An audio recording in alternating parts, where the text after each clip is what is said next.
Hi guys, welcome to the show. It's Retro Nerd Girl broadcasting live from the International Science Fiction Space Station. And yeah, I'm really excited about today's episode. And we may have a guest later on today. We may be visited by Lance from the Outcast Creative, who may have some contributions for this particular talk. So I can't wait till he is able to hang out with us. Now, let's see the comments. First up, we've got Hungry Jerk. Hello, how are you? Hope you're doing well. Good to see you. Thanks for supporting the channel and really just being awesome all year long, making sure to tune in. And even while you're just sometimes listening at work, I do appreciate everything that you do. Thank you, Hungry Jerk. And Keith E is here. Oh my goodness, Keith E says, Hooper at breakfast told me that today is William Eve. And I said, what does that possibly mean? And he said, Uncle William's birthday is Saturday. Well, that is really awesome. Keith E, you've got such a great memory too. So thank you for letting us know that it is William Eve, and we will, if we see him within, I'm not sure if we'll see him today, but he did say that he was going to visit us for um, the Fifth Element watch party. So on Saturday, so that would be awesome, and of course, an honor that he would, spend time with us on such an important day. So we miss wherever you are, William Blake Hall. We miss you. Thank you for being so awesome and here on the channel and being such a great contributor to the channel for years and years, since like the very early stages of this channel. William Blake Hall has been leaving me amazing just comments and just very detailed about so many different movies, and his love for movies is unsurpassed by very few. There may be one other person who may love more movies out there, but we haven't found them yet. So yes, happy birthday in advance, and we can't wait to see you next, William. And Unicorn Rampant Studio is here. It says William Eve. That sounds like a great holiday, doesn't it? Sounds really awesome. And for such a great guy too.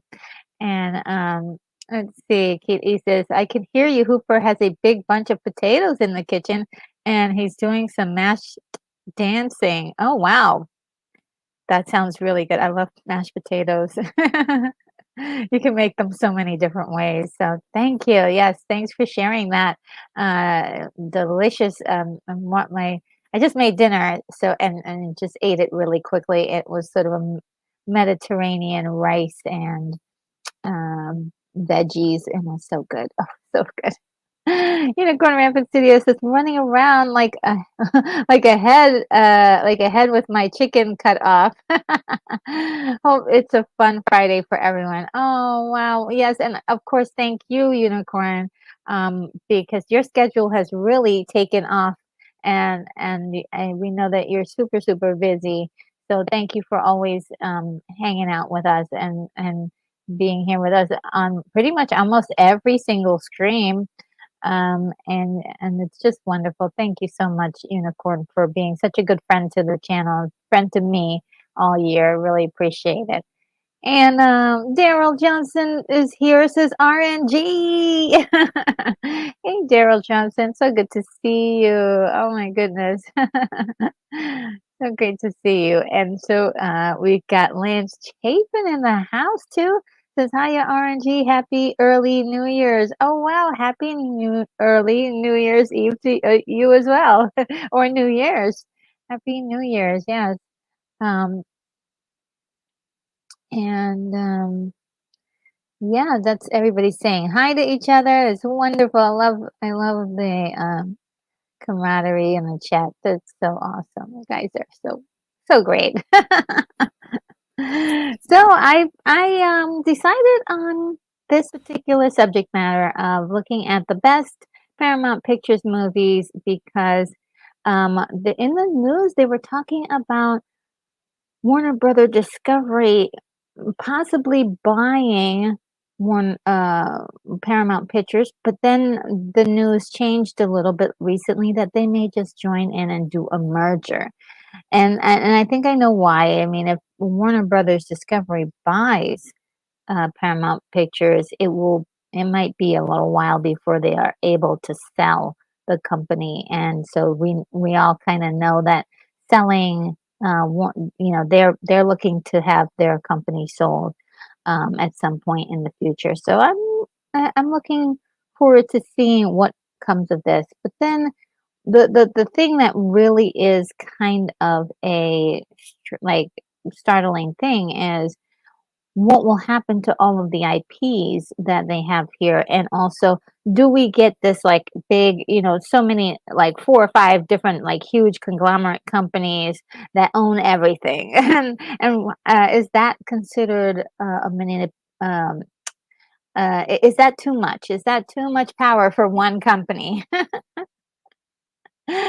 So yes, and we haven't started calling out the names now. I actually have a slideshow in which we will look at each of these individually. But Lance mentions already Top Gun and Beverly Hills Cop, excellent movies from Paramount Pictures. Great movies. And oh look, it's Lord Top says hi everyone. Happy New Year. Happy New Year to you as well. Happy New Year. Yes, I love your the avatar that you've got going on there. Very Christmassy. And yeah, well, why don't I, without further ado, bring on the list so we can admire all of these Paramount movies. And we're not sure what's going to happen to them. It's of concern because in the past, I would say year, Warner Brothers has been sort of doing some strange things with their properties. And so we're kind of looking like, oh no, what are they going to do with these things? So we're a little bit concerned, but let's look at some of our favorites. Okay. So Paramount Pictures. I'll do a quick little rundown of the company really quick, so we could get a nice little background. Paramount, this is from Wikipedia, just so that way you guys know where I'm sourcing this information from. Pictures Corporation is an American film and television production and distribution company and the namesake division of Paramount Global, formerly Viacom CBS.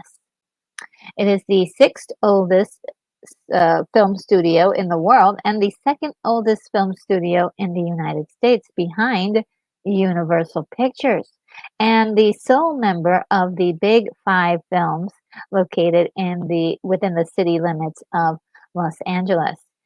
Looks like let's see. Another thing that it was actually started as the famous Players Film Company in 1912, and that went on until 1916 when they finally got the name all situated. But it became Famous Players Lasky Corporation, and then Paramount Pictures Lasky Corporation in 1927 um, to 1930, then Paramount Publix Corporation in 1930 to 1935, and then finally settled on the Paramount Pictures Incorporated from 1935 to 1950. There were some other transactions. There's a lot of companies involved with Paramount Pictures, so it is not as clean and dry and cut and dry as just all of that. But there's a lot that they do in distribution that's really interesting when you boil it all down. So it's really interesting.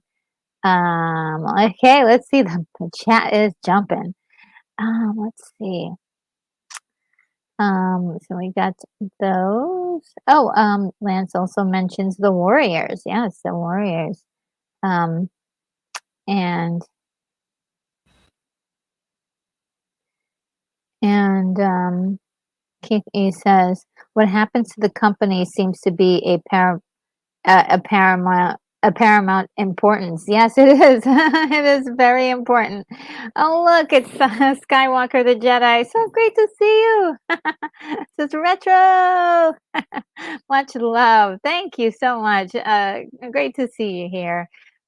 Yes, we're trying to figure out what's going on with Paramount Pictures, but you know what? Also, we're trying to remember the wonderful movies that are under the Paramount Pictures label that we absolutely adore. And also not only that we adore, but the popular ones too, the ones that everybody seems to really love. Uh, Thanks for being here, Skywalker. Really appreciate you. And the first big thing for Paramount is the Titanic, in 1997. Everybody knows this film. It is one of the top grossing films ever. It's really incredible. But yeah,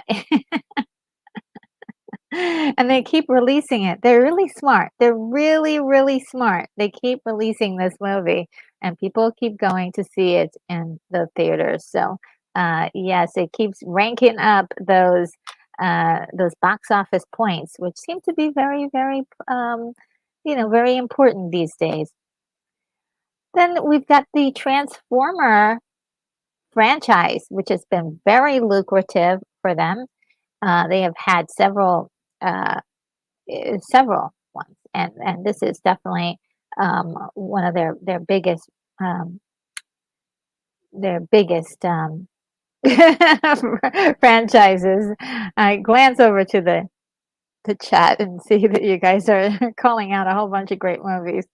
And Lance Chapin says 48 hours. Yes, so 48 hours and Transformers and Raiders of the Lost Ark. And Skywalker the Jedi says Interstellar. Yes, Interstellar is one too. Yeah, it's one of their top uh, performing movies actually. So let's see, we've got Forrest Gump is one too. Great movie. Um, Sort of a surprise it was such a sentimental movie, but it is definitely great. It is definitely great. Iron Man, believe it or not, before before Disney got their hands on Marvel Studios, they worked with Paramount Pictures, and all three of the Iron Man movies were done under Paramount Pictures. And that was really surprising to me. I was like, "What?" And um they acquired the studio in 2010. So yeah, it's been very, very interesting to see that. And look, guys, we have a um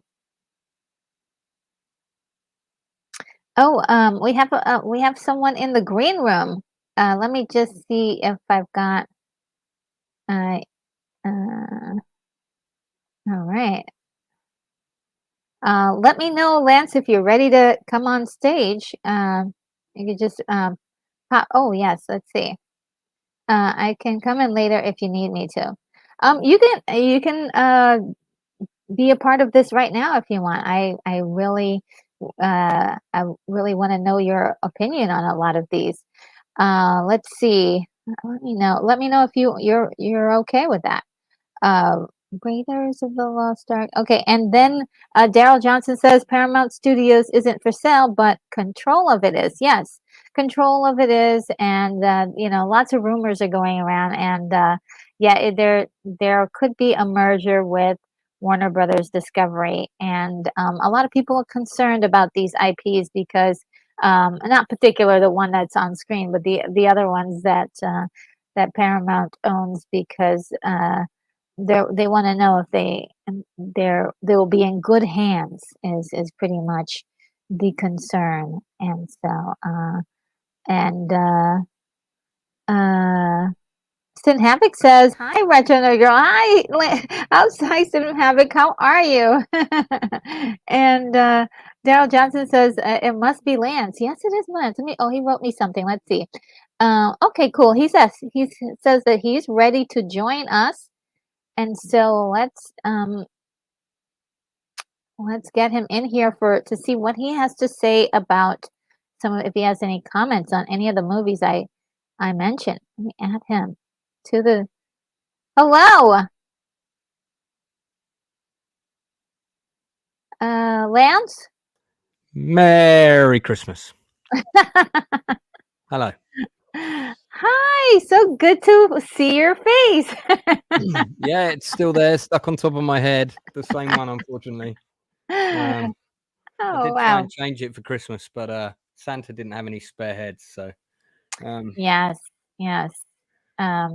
You're stuck with it. And Joseph Begay says, can't overlook War of the Worlds, 1953. Yes. Oh, so Joseph got me a present. Oh, He bought wow. me he got me Joseph, you're amazing. this. This is my first gift from a YouTube subscriber. Oh, made me all Oh. big. Hang on. Wasn't ready. So he bought me Oh, this wow. poster. Oh, it's stuck in the tube now. Can't get it out. There we go. And okay, so this is for an old movie. Oh, Capricorn 1. Yes, I'm actually gonna see it soon. Oh, have you not seen it? No, I can't Oh, wait. retro! It's so good. Oh, You know, actually, you and I should seriously. stay up and watch that together. You know, I might do a watch party of that sometime. It's one of my favorite kind of conspiracy thriller movies of the 70s. There was quite a few of them, but I really like that one. He got me a poster. I haven't got anywhere to put it right now, but thank you, Well, Joseph. yes, Joseph, you are awesome. I'm sure many of the individuals in the chat who have gotten memberships because of you also thank you as well. You're just incredible. Thank you so much for supporting our efforts. Um, it's just wonderful. And We're Keith talking E, Paramount films, right, today? yes, Paramount Films. Keith E says, "Welcome, Lance. Merry Christmas, Happy New Year." Yeah, And Keith, good to see you. And Daryl Johnson says, Lance. He was just watching me get defeated at the Battle of Gettysburg earlier. Oh. Yeah, I did really well. Video game? Yeah, strategy Okay. game. I was live streaming it. I did really well the first 2 days, and then the rebels captured Colts Hill, and that was it. It was game over. Just the game just ended. I was like, "What?" Oh, yes. And Joseph says, I'm glad it made it to you, Lance. Enjoy it. Yes. And Sin Havoc says lots of companies will be merging and jockeying for the position because of next year, 2024, the Great Reset. And Sin Havoc also is giving you a fist bump, Lance. That's awesome. And so, okay, we did discuss Iron Man ever so briefly, um, and that it's no longer really it's a Paramount Pictures in spirit only because now Disney owns the Yeah, owns it. I was going to say I didn't know Iron Man was a Paramount picture. Yeah, it was. It's a Paramount Pictures. And Marvel Studios was working with Paramount Pictures before they got locked in with Disney in 2010, I believe. But I think there were still some movies that were in production that they had to complete. We also have Shrek on the list, which is now, of course, also was part of the deal to head over to Disney. But there it is, Shrek. Which films have I missed that you've covered already? Oh, okay. We could do a quick recap, really Quick quick. There's recap. not that many. There's not really many. We got Titanic. I saw that for my birthday when it came out. Oh, And cool. my friend said, I don't want to spoil the ending for you, Lance, but it sinks. Yeah, well. Funnily enough, I just had a nightmare, a Night to Remember on, which is the black and white Titanic film. Someone's uploaded a colorized version of it on YouTube. I was watching that Yeah, earlier. I'm gonna watch that soon. We've got Transformers, the That's, entire roster of Transformers, which is really that's a big business for Paramount Pictures. that's Even the though they only good Transformers film is the first one. it's the first one, you think? Yeah. I skipped that one. I'm not a big fan of them generally, but the first one was, the first one was okay, was fun, but then it kind of just took my nephew to see the second one, and we came out and we're like, yeah, it wasn't very good, was it? Oh Sorry, boy. buddy. Took Oh you to see man. a bad film there. And we did Forrest Gump, of course, which is Great movie. just one of those amazing movies, I critically was, acclaimed. I was at the UK very first screening of Forrest Gump. That was another test screening that I got to attend. Oh, Yeah. All and of the Star course, Trek movies. yeah, the J.J. Abrams Star Trek movies. Which I'm not really in love with them. No. We can go into a full detail breakdown of those one day, but yeah, just not my favorite. But for those people who like this movie, I do know that this is a favorite of a lot of people. So I wanted to respect that. Then, of Ah, course, the Raiders of the Lost Ark and all of the Indiana Jones movies up until the last one. So the last one didn't was not with Paramount Pictures, but all what, of what, what last one? uh, nice. See what I did there? Yeah, I see. I Nice, see. nice to see that you gave it 9 out of 10 on IMDb there, Retro. Good score. Oh yeah, Very, well, Raiders is like very appropriate. one I'll of my probably give it favorite. a 10. And Joseph Begay says it's a guilty pleasure, but I always like Paramount's The Warriors, 1979. Yeah. Well, yeah, Uh, Warriors come out to to play. Yay! play. I'm a big fan of that movie, and I saw that on video, but I've since seen it at the cinema. I'm also a big fan of the Italian rip-off of that film, which is called Bronx Warriors. Oh yes, yes, yes. And I have the metal Blu-ray for that somewhere, like the metal box. So it's probably, I think it might be in the. Oh no, it's here. It's here. Oh boy. Yeah. Look at this, the Bronx Warriors trilogy. Oh wow. And actually, if you take these out, they've got the original covers as well. They're all they've got those original kind of, these were the covers when you went in the video store. You thought, that looks like a cool film. Got to rent that out. They Yeah. were really good at, the Italians were really good at packaging their straight to video rip-offs. So you would, they would take your hard-earned money. Yeah. Yeah, they were very good at that, and yeah, those were the exciting ones that my mom was like, "No, we're not gonna get those." I quite enjoyed War of the Worlds. Yeah, the remake that they did Yeah, in I quite enjoyed 2005, that. I it quite was enjoyed really this good. one. Yeah, it was not bad. It I had thought, some good ideas in it. yeah, yeah. Um, I think you know I think the reason why a lot of people liked it was because of the flaws of the original, where there were some changes that were made in the original that some people didn't like, and so let me just tell you that original movie is so good. I love that movie so much. I Um, really like the design of the alien ships in the 53 version. oh yes, Yeah. absolutely, yeah. They were so cool. I did love them so much. And Oh they look, Trey. they rebooted them in that 1980s TV series, which ran for, I think it ran for 3 seasons, and like in the 3rd season they completely changed the direction, but it had that actor from the 80s and early 90s who always did sci-fi TV, who was in Fantastic Journey, Jared someone. Well, before you go any further, I want to say hi to Tracy.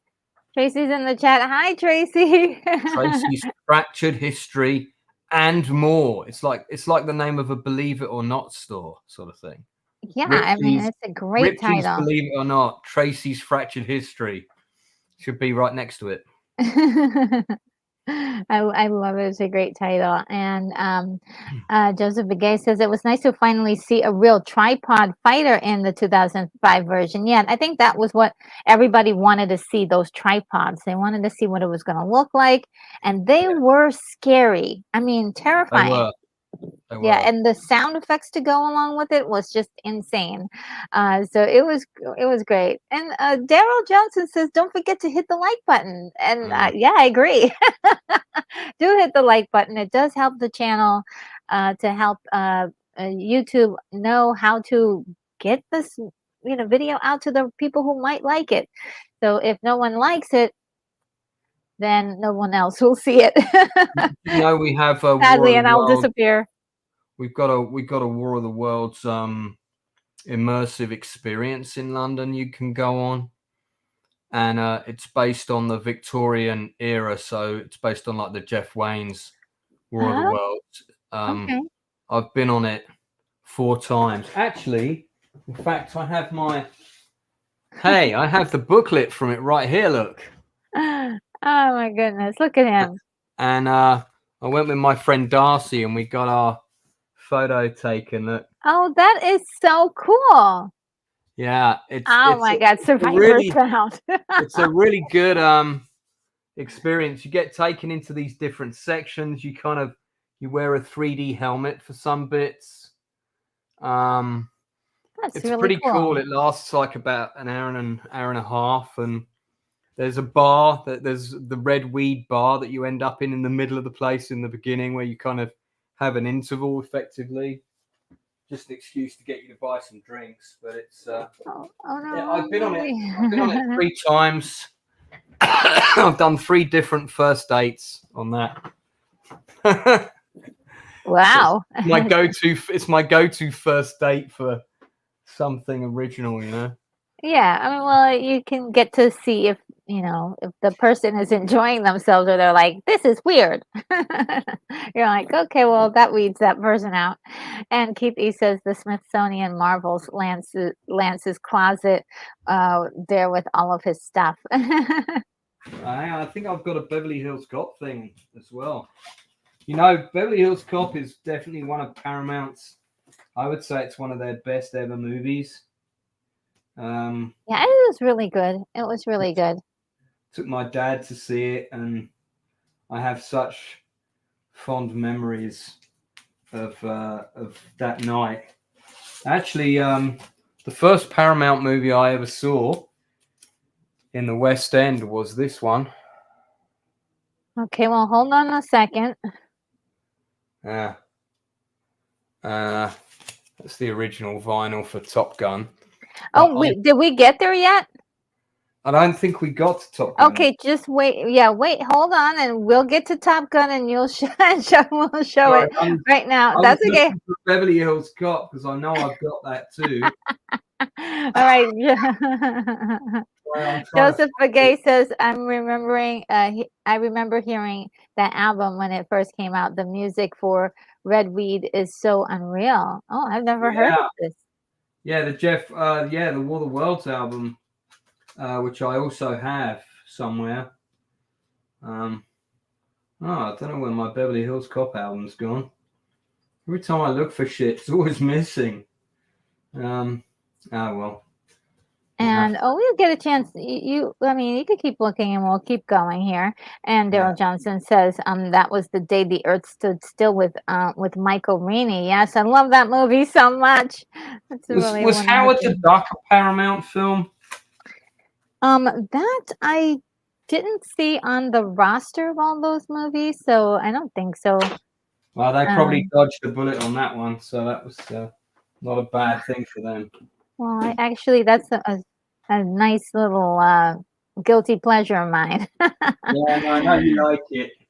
How to Train Your Dragon is a movie that I've never seen. But it is definitely one of those movies that a lot of people do like and kind of wag their finger at me saying, "How you've got to see How to Train Your Dragon." Oh, hey, there's Raiders. Okay, let's get a good look at it. This is the album, right? Yeah, John Yeah, Williams. for the score. Okay, I have Indiana nice, Jones and the Last Crusade album as well. They used to both be up there, so I've got that too. nice. And I remember that I had the Temple of Doom, but I gave it to my first girlfriend as a birthday present, Oh wow, so I don't have the completed set. that was love, huh? Yes, That was true love. I True wonder if she love. still has it. And hello, Dimajanai. Good to see you in the chat, says Retro Nerd Girl. Hello there. Hello to you as well. I hope you had you're celebrating a wonderful holiday. And if we don't get to see each other before the new year, Happy New Year as well. Definitely. Was Born on the 4th of July a Paramount film? I didn't. It might be. I don't know. I didn't see it though. I'm likely to skip a couple. Let's see. Oh, Okay. Botanical Brother is here. Says, "Yay, Queen RNG is on air. Greetings, Lance and all." You're so sweet, Botanical. Thank you. And Oh, I can't find it. Damn, where's my Beverly Hills Cop album gone? And Tracy says, I heard it was cute. This How to Train Your Dragon movie. Yeah, I've heard good things about it. And like I said, people wag their finger at me when I tell them I didn't I've see it seen yet. that film. That film's a lot of fun. How to Train Your Dragon. Yeah, and now Yeah. I think it's a whole IP now. So there's a whole bunch of sequels to that. And Imagine I says same to you. Oh, thank you. I And actually got a okay, bottle of Prosecco especially for this stream, you know. oh wow. Well, I don't have anything like that, but cheers. I have my ginger ale Zevia. I haven't opened it yet. You're not saving it for New Year's Eve? No, I'll be consuming other alcohol on New Year's Eve. I bought this one for this this stream. Now, see, because all the Paramount films, one of the things I wanted to say on this stream was all the Paramount films all get distributed or were distributed by UCI Cinemas, United Cinemas International, I think that stood for. That was also known as the Plaza Cinemas at one point. And then it was UIP at one point, which is United International Pictures. Anyway, they owned, I think I showed you on a stream before that they owned the Plaza Cinema, which sadly is now a supermarket. But they also owned the Empire, for which I have a ticket just here. And the Empire, there's the ticket for the Hunt for Red October. Look at that. I took my parents to see. The Empire Screen 1, which is now an IMAX, is the best screen in London, central London. And a lot of the films that you're mentioning, every time they come up, I like Ghost, for example. I went to see Ghost at Empire Screen 1, Leicester Square. I can't remember who I went with, but pretty sure it was a date movie.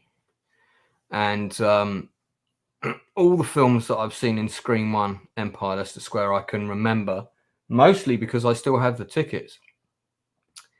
But that film is that space is always the best place to see a movie. The sound and the size of the screen. And the first film I ever saw in that screen was Top Gun. Oh wow! Yeah. I think we're gonna come up to that one soon. I've got something else I can show you when we get there, actually. Okay, so Ghost, a phenomenal film. lots of twists and turns, and it's just wonderful. I do adore this movie a lot. It surprised me because I was like, this is gonna be a romantic comedy or all mushy, and no, no, no, no, so good. And- I watched it again for the first time in probably 20 years last year. oh yeah, Yeah, and actually, I was surprised at how well it all still holds up. yeah, yeah. Especially the stuff where the shadows drop down from the walls and turn into Ooh, those yes, creatures. great Oh scene. man, Yeah, great. The special effects were pretty solid, and they used them very sparingly too. yeah. Very sparingly. I And actually I Hungry tried to. Jerk is back with us. Hey, thanks for coming back. Do you own Hungry Hippos, Hungry Jerk? I'm just curious to know. I tried to communicate with Patrick Swayze whilst watching Ghost because he was deceased at that time. But Oh, he didn't get back to me. So I can see why. I said he can was tell he why. said he was busy. And so Private Ryan is our next movie, which I know you probably have seen. Yeah. Also saw that Scream one. Yes. What do Um, you think about Private Ryan? I this is not my kind of film, so I did not see it. I think see one of the first war movies I ever saw as a kid was The Longest Day. Okay. So I was very like, and then my grandfather bought me a book for my birthday, D-Day in Pictures by Brigadier Peter Young, and probably still have that book somewhere. And I was fascinated by this whole idea of Allied troops having to land on beaches surrounded by these bunkers full of machine guns, and Hmm.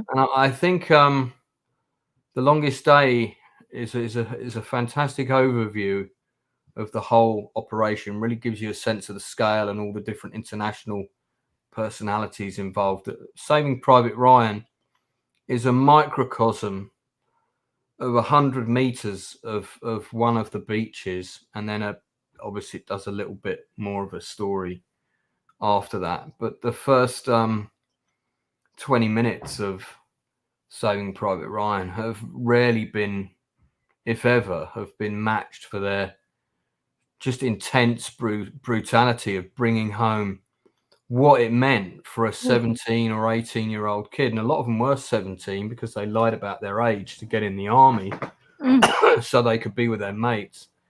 And what that meant to like land on that beach and be under fire like that and commit those acts of bravery and eventually get to the top of those bluffs. And I really felt that every child in every school in the West certainly should be made to watch the first 20 minutes of Yikes. Saving Private Ryan so that they know what kids not much older than them sacrificed in order so that they might sort of live in a democracy. And so I think it's a really good film for bringing the reality of war and showing people what it was really like. Hmm. And very well acted, extremely good production design. My friend Alan Tompkins built all the sets for it and everything. Hmm. Um, and we talked about it with an interview with him. I've put it up on my channel. So I know all about where it was filmed and how it was filmed, and and it's funny that none of it was filmed in France, apart from the scene at the cemetery. That's filmed in France, but the beach was in Ireland, and all of the inland stuff was about 8 miles that way, up the road from me. It was where they filmed everything else, Oh wow. the Hmm. radar station and all that stuff. Tracy says Private Ryan is good. And Hungry Jerk says we got a big event coming to the Orinda Theater. Patrick Duffy and Linda Pearl gonna get 2 more autographs. That's Nice. really cool. Patrick Duffy is supposed to be like a lot of fun, when he does the convention thing. I Mhm. think he's sort of quite he appreciates how lucky he was to get Dallas, and Man from Atlantis is what I always Oh, remember. yeah. I Now mean, I heard about that, and I really wanna see it. it's right up your I'm gonna like street. it? Okay, I can't wait. There was a Uh, movie you were gonna watch when we spoke last time. You were literally gonna watch it, and I was saying, Retro, it's so good. You're gonna love that film, and I can't remember what it was now. oh, okay, well, let's, wanted to, say that Tracy, is in agreement with you. She says that The Longest Day was a classic. Yeah, I have it next door, along with all my D-Day books, and I've got a D-Day beach as well. That I've actually built it. Wow. Yes, Yeah, we know that you are a genius at, putting those little models together. I don't know about Um, that. you are. If I was a Kung Fu genius, I wouldn't be so poor. Yeah. Kung Fu Panda is the next one, and that's an entire IP. I know that is that owned now by Disney? I I think it think is. yeah, because of DreamWorks went over to Disney as well. They just decided to buy up all the competitors. Um, I've never watched this film all the way through. I've seen like bits of it, oh, it's good. and I am a big fan of feature length animation, but I just was like, It's cute. yeah, I don't know if I really want to see monkey meets koala bears. It's actually, a lot better than that. It's not really as kitty as it looks on the outside, but, Yeah, it gets a little deep. It's actually really good. I wouldn't have, um, I think it has meaning. It has deeper meanings. okay. Um, and of course, Dungeons& and Dragons. Oh, we just had a movie come out, recently, just this That year. movie was a lot of fun actually. I You think liked it? yeah, I mean, it was what it was, but it was fun. It was very watchable. So it was kind of like watchable crap, if that makes sense. Oh, Uh, boy. yeah, am I allowed to say that word? Lance! Um, Lance! Well, let's move on to, World War Z. Have you seen that one? I have. I thought that was disappointing. Oh, no. A lot of people like this movie. Oh, hold on a second. Stunt Brat is here. Hi, Stunt Brat. How are you? Hey, Says my sweet retro New Year's hugs. Oh, yeah. Right yeah, back I at need to get Stunt Brat on my channel sometime Oh, that would be great. for an interview. She's awesome. I love myself some Stunt Brat. And You'll have to be there on that one if we can arrange that.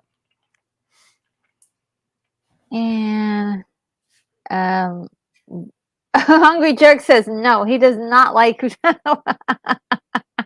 the World War Z. It's so funny because every time I turn around, somebody's saying how, oh, World War Z was so good. It was great. And Yeah. you guys are saying no way. Um, and Stepbrad says, love you guys. Mwah. Oh, so great. And Joseph Begase agreed with Lance on World War Z.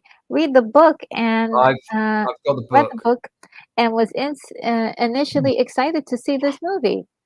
Yeah, Yeah. I when I realized what the film was, when I saw the trailer, I was like, this is not the book. So it has to live up to the book. Well, the book is basically what the book is if you imagine uh like reading a documented account of the zombie worldwide pandemic told from the perspective of, like, let's say 75 different diaries, different journals from people Okay. all over the world. That is World War Z. That's the book. And that's what made the book this massive bestseller. There's this whole chapter about a blind Japanese samurai swordsman who survived the zombie apocalypse by going out into the wilderness and just listening for the zombies approaching, and he would behead them. And that Okay. was how he survived out in the wild. You've got other characters, trying to defeat the virus and work out what's happening. there's other people that are just families and that like their accounts. But that's basically what it is. It's so to have done that as a movie, it might not have worked if you'd done it that way. So what they did was they picked one character and Oh, told his story. oh boy. Okay. I thought the scene where Jerusalem fell was really well done. You know, where they were attacking the walls and just kind of getting higher and higher and higher and higher, and you know, that was really well done. There were some good bits in it, but it just felt like a kind of a Brad Pitt vanity project that didn't quite work. Mm. I don't know. And Hungry Jerk says he's honestly says then again I'm always bitter to new movies. You still haven't told us if you own Hungry Hippos. We need to know. Please answer this vitally important question. As a retro toy. Yeah, that's like that 1980s toy with the. Do you remember it with the hippos and you're all Yeah, trying yeah. to eat the? Mhm. Yeah. I mean, it's a classic. I feel anyone who's got the name Hungry Jerk needs to own that game. Sure. We've got Monsters versus Aliens, which is a movie I actually liked. I liked it. Yeah, I've seen it. I thought it was quite good fun. Yeah, it was surprising. I was very surprised that it never really did very well in um it didn't make a lot of noise is what I'm saying. People sort of swept it under the rug. Uh, I have a board game that's a bit similar to it, but I can't see it right now. then we have Paw Patrol, the mighty movie that was released this year. It seems like everybody is taking their kids to see this. So we may have a brand new generation of kids that are just like Paw Patrol. Yeah, I haven't seen that. So yeah, that's the next wave. And of course I'm sure we'll have many sequels to that since it did so well. Then we've got Madagascar, which also has a whole bunch of sequels on that for that movie. Um, Starring Chris Rock, Ben Stiller, David Schwimmer, Jada Pinkett Smith. Yeah, that was fun. I saw that at the cinema actually. Okay, let's see.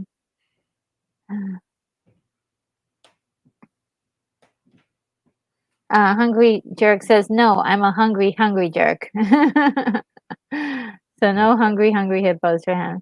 Sunbread says, retro, I didn't see Willy Wonka and my friend's back went out so soon. Oh, yeah. Yeah, the movie, yeah, well, hopefully hopefully you'll get to see it again soon, or make plans to enjoy a night out in the movies. And Botanical Brothers says, apology for going off topic, RNG, but I haven't seen. Have you seen Frequency yet? What do you think? Oh, I didn't get a chance to see Frequency yet. Maybe that was the movie that we were. I think that was the It movie. might have been. Yeah, watch. it might have been. Yeah, it might have been the movie. So good. You're and gonna love that film. I will make sure. Let me write that down. You have to call me as soon as you've seen that movie. That's like an immediate contact lens situation. Okay. Yeah, I'm sorry, guys. I'm trying to watch all the movies. It's impossible. It's impossible. And Joseph Gay says Rear Window 1954. I'm surprised that Alfred Hitchcock directed movies for a lot of different studios. Yes, he did. There's quite a few on here that he did with Paramount in particular. But yeah, Paramount produced Waterworld.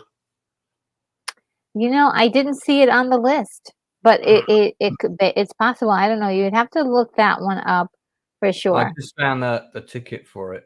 And it's also at the Empire, and see the UCI logo. Yeah. So that doesn't mean that it was a Paramount. It's just all the Paramount films always debut at that cinema. But other films do as well. And Botanical Brother says, that's okay. We know you're from another dimension, RNG. Thank you for understanding. And Hungry Jerk says, hey, RNG, watch Ocean Girl. I will. That's also Frequency, Ocean Girl. Girl, which I will definitely. It's on my roster to look at. Thank you guys for always suggesting awesome movies for me to look at. So we've got Teenage Mutant Ninja Turtles. So that's they've been making a lot of money off that franchise. And there's Interstellar. Skywalker the Jedi mentioned it earlier. It's really a great movie. Recently, just seen it this year, and it was great. It was fantastic, brilliant movie. I was a bit disappointed in that film. I thought it was like, it was a little bit style over substance. Amazing score, What? incredible visuals, the stuff on the planet and everything looked fantastic. But that whole time his linear dad's communicating through a clock on the wall thing, I was a bit like, oh, really? Come on. I Loved it. I loved it. I thought it did have deep Oh no, it did, but just you had to buy into it, and I kind of wasn't there. I wasn't there by the end. Whereas Grease, now I can respect that. I can respect that. Yes, Grease is, oh my goodness, a super classic musical and a cultural phenomenon. It was wonderful. Yeah. I mean, you had girls dressing up with little tight pants and guys doing their hair like John Travolta and trying to dance like him. It was great. It's great, great, great. Love this movie. All the music was fantastic. It really was. And Hungry Jake says, I loved Grease as a kid, still do. Oh, great. Oh, by the way, if Unicorn Rampant Studio is still listening, you mentioned that you said love was the fifth element, right? And I, by accident, I said, oh, that you loved the fifth element. Crazy. I don't know what was wrong with me. I do have dyslexia. I do apologize for getting that mixed up. Oh man. We were talking about Ghost earlier. Okay. Yeah, look. Let's see what you got there. Screen 1, Empire, Ghost. Wonderful. Guys, Yeah. this is show and tell. This is what you get when you come to the channel. 5th of the 10th. And I've also found the ticket for Star Trek 6. Same cinema. Went to see that for my birthday. I had a jacket printed especially for that with the Star Trek 6 logo on the back. Was one of a kind. Okay, yes, because all of the Star Trek movies are Paramount. Before you go any further, let me just do this right quick. Stamp Brett says, Retro, you got to see Real Genius immediately. Mid-'80s with Val Kilmer. Every scene is golden. And yes, and Hungry Jerk says, yes, I got that one. And Daryl Johnson says, Waterworld was distributed by Universal Pictures. So there's your answer. Universal Pictures. I love Real Genius with Val Kilmer. Not many people have seen it. I saw it at the cinema. It was only on for 1 week. And I watched it again for the first time last year. And I have to say, I really enjoyed it more than I thought I would. It's good. I'm looking forward to seeing it. Cute, fun film. Yeah. And Botanical Brother says Grease is the word. Have you heard? Yes. Joseph Begay says Airplane, 1980 Naked Gun franchise. R.I.P. Leslie Nielsen. Yes, and that's coming right upward. That's on my list. And Semprat is telling you, Lance, that is way cool that you have that ticket from way back then. Yeah, I mean, you should see how many tickets there are in this box. Oh, let's get a close up of that. Look at that. Look at Insane. this. I mean, literally, Wow. It's full of oh my god, a true movie lover. A true movie lover. Yeah. And a lot of them are from the 80s and 90s. So they're mainly from 88 to, I would say, 90 to probably 2000. To 2000. Okay, yes. Yeah. So this is early adopter of the love of cinema. I didn't just start watching movies last week. No, I certainly didn't. And Hungry Jerk says my first job working at a movie theater.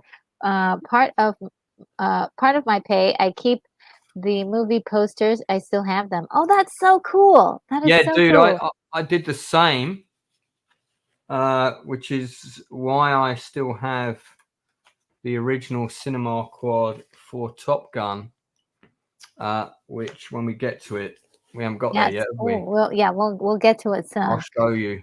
And Just Gay says, Lance, do you still have your ticket stub for when you first watched Star Wars 1977? No, I don't, because I went to see Star Wars with Peter Escrit for his birthday. He's a kid from my school. And the dad purchased all the tickets, so we never had them. And back then, actually, cinema tickets were like these tiny stubs, and they they came out of a metal, the metal ground in front of the kiosk. They kind of popped up through like a little slot. So weird. And then Daryl Johnson says you need a bigger box. I do. Yeah. The usher would tear them in half, so you'd be left with just this like this tiny little piece of paper. Yeah, and sometimes it would tear off more, like the entire words right in half, so you couldn't see what it is. Yeah, I don't think I've got any ticket stubs from that era. I've only got the later ones. Yeah. Were introduced. And Tracy is saying that Crease is great. Yeah. Just a wonderful movie. I don't see any. 10 out of 10. 10 out of 10 for me. 10 out of 10. Yeah. Botanical Brother says Everybody Wants to Rule the World by Tears for Fears was the closing song for Real Genius. It was great to hear it playing in a theater. It was also the song used on the first early teaser trailer for Independence Day. It was playing on the radio while the guy's playing golf before his computer starts kicking off. In fact, it might still be in the movie. Yeah, and this one's for you. You want to read it, Lance? Yeah, some of my films, Spaceballs. Yeah, I've got my tickets for Spaceballs still, for sure. And Honey, I Shrunk the Kids, I think I have that also. Yeah, and we know that Stunt Brett did some work on those two movies. When I went to the theme parks in Florida for the first time, I think it was, there was a massive play area all based on Honey, I Shrunk the Kids. I was like 18 or 19, so I was too old to go in it, but it was just a huge area where like it was all like the blades of grass were super large, all the stuff was really big, and everything was designed like it was slides and you could crawl around on it. And I so wanted to go in there, even though I was like practically an adult, you know. I was like, I want to go in there and climb around on all that stuff. I didn't even have a kid with me. You know, if you had a kid with you, you could go in as an adult, and I could see the adults in there were having just as much fun as the kids. I don't know if they still have that there. That's probably gone now because it was a long time ago. Okay, and here's another one for you, Lance. Would you ever sell some of those? Well, I've got duplicates, like you know, like when I took everybody to see Backdraft at the Empire, I still have all the tickets from when I took everyone to see that movie. They were here. Oh yeah, here they are. So like, look at this. This is one strip of tickets for Backdraft. And again, this is Empire Screen 1. This is earlier, so this is when they were using these were the older tickets. And I kept the whole lot. I took everybody to see it for my birthday. It was a surprise. And this was how many people I took and paid for them. Wow. And actually, there's a few more here as well. There's another 3 here. So I think I took about 20 people. I can't remember who because it was so long ago. That must have been 89. Was that 89? 90? No, maybe 1990 Backdraft. I think Backdraft was a Paramount. I think it was. I did not see it on the list, but let's see. Tim Brett says that's so incredibly nerdy and cool. Hugs. And Botanical Brother is like awesome. Everybody loves him. I'm changing my channel to Retro Nerd Guy in 2024. Stop it! You're tickling me. So that is really. That'd be pretty funny, actually. Retro Nerd Girl and Retro Nerd Guy. Oh boy. I'm going to check that because I'm curious to know if, because I'm trying to picture like the logo. Did I see that logo at the beginning of the movie? Backdraft was actually 1991. I thought it was earlier.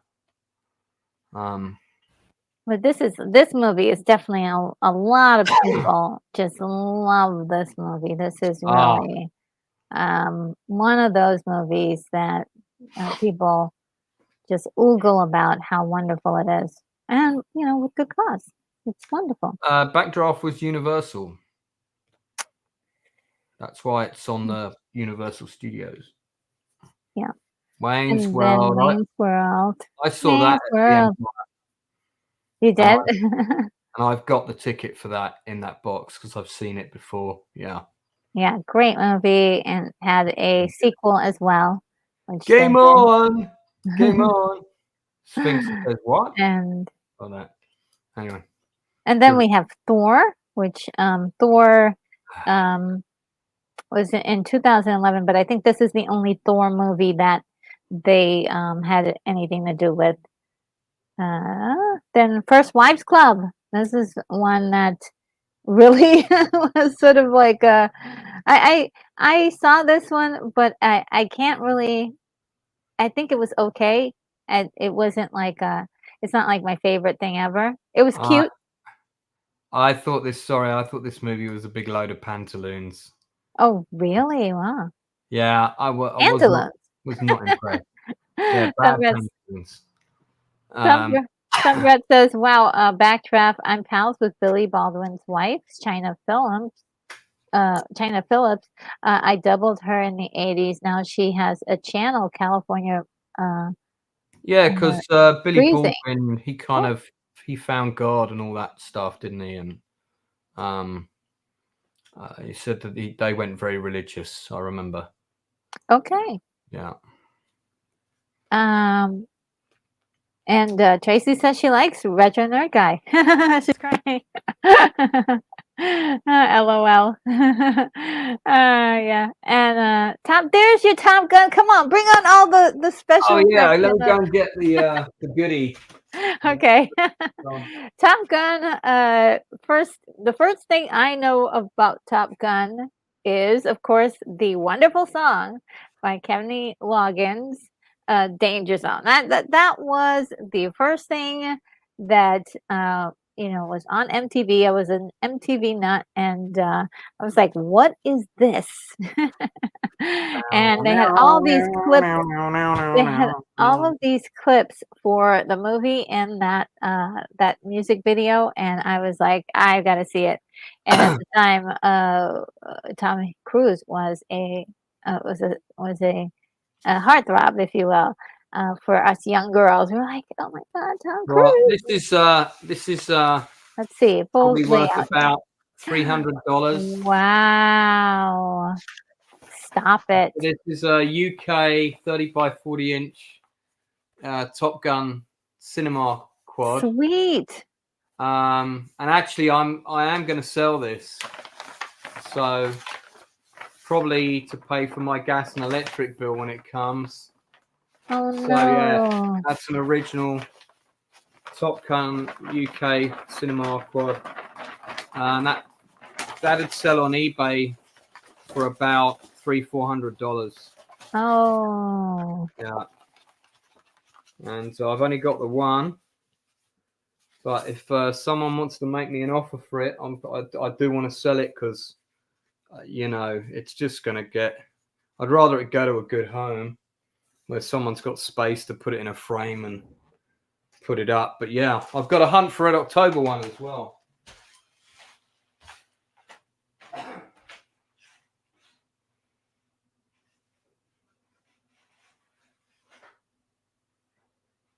Oh, okay. Well, he is going off to look for hunt for. We're not at Hunt for Red October yet, but we'll get there. It is on I the think list. that's a Paramount film. I think. It is. It is. It's Yeah. on my list. Yes. And Hungry Jerk says Wayne's World saved SNL. Oh, you think so? Yeah, it did. That's true. That's a true story. Wow. Wow. I did not know that. Guys, you're teaching me. And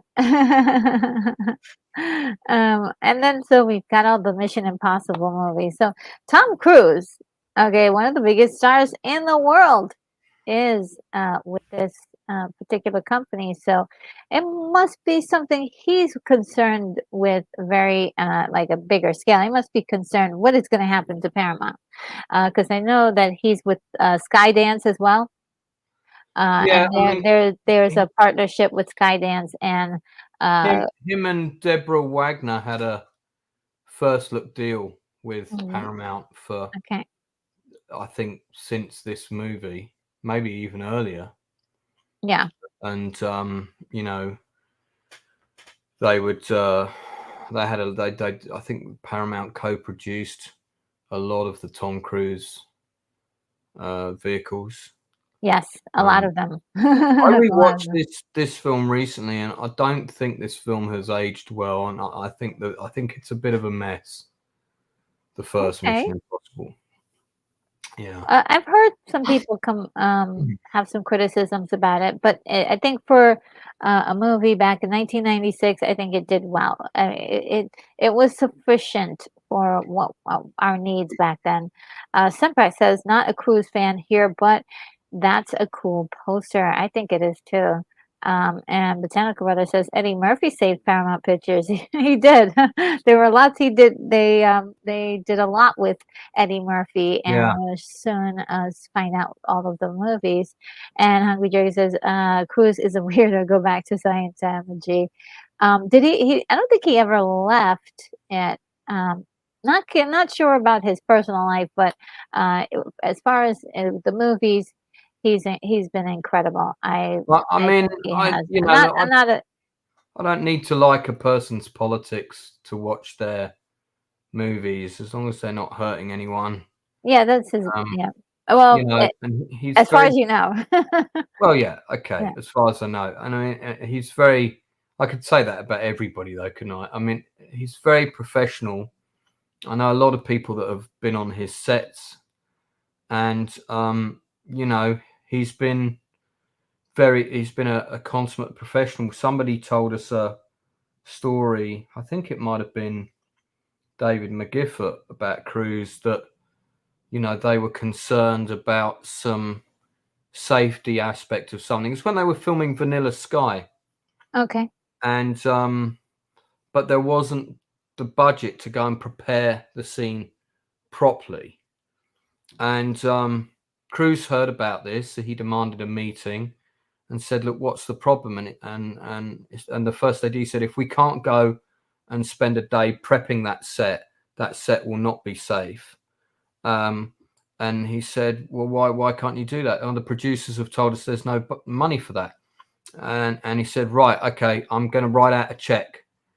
Go and do it, because I want the set to be safe." And Tom Cruise wrote the production a check for that extra day of preparation, like there and then. So that's the kind of person you want on your film set, really. I'd love to work with him. I don't think that's going to happen in my lifetime, but yeah. Well, you never know. You never know. Never say never. Never say Yes, never. never say never. DJ Play Nice is here. Hello, says it gotta roll out. Retro, thanks for hosting. Thank you for being Are here. you DJing for New Year, DJ Play Nice? And says Right. all y'all be safe, have fun, take care of your crew, and rock. That is so sweet. That is so sweet. Uh, uh,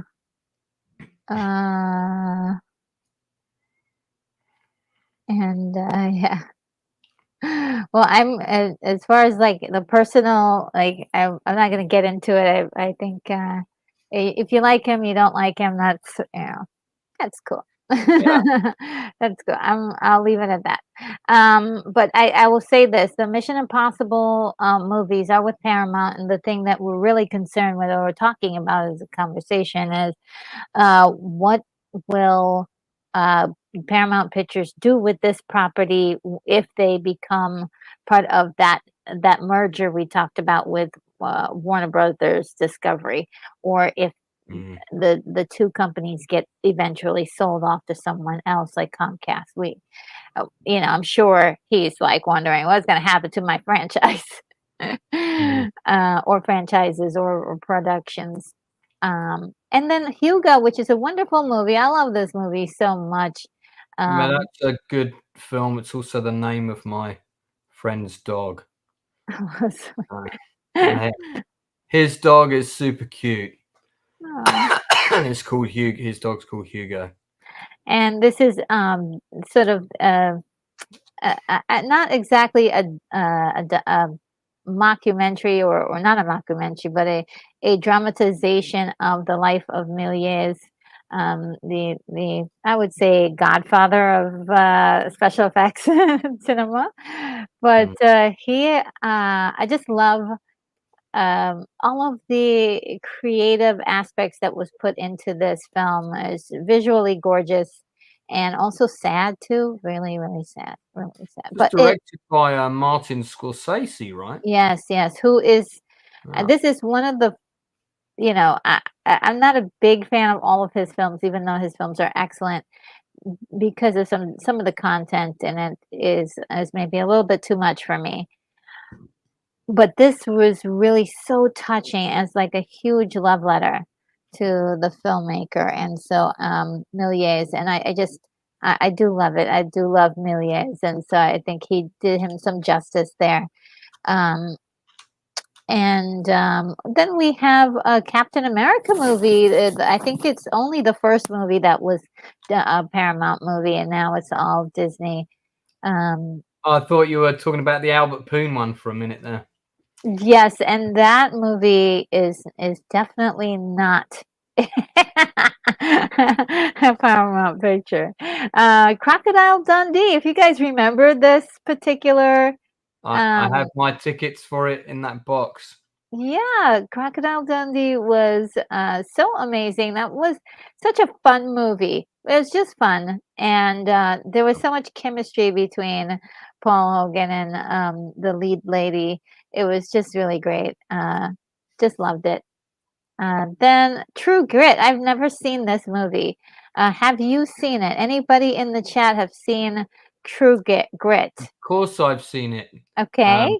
I've seen the original with John Wayne, and this is actually one of the few remakes of a Western that's as good, if not better, than the original. And Okay. there are some people that think it's way better. I think the original is just very dated. Okay. But this is it's a really well made film. Coen Brothers saw it at the cinema, and I watched it again recently. I think I watched it probably about 5 months ago, so it's a pretty recent watch for me. Yeah, fab Okay, and Western. Joseph Begay says, "See it, original and the new version." Okay. Yeah, I'd give it a Yeah. 9 out of 10. Oh, and Easy. Tracy says that, she says, "Have a nice day, guys, and happy New Year." She's, heading out. Well, so good to have you on, with us. I Mhm. did wanna highlight one of the messages that you said that you like Trading Places, which is coming right up. Yeah. It's coming up soon, so, yeah, but, you have a good one.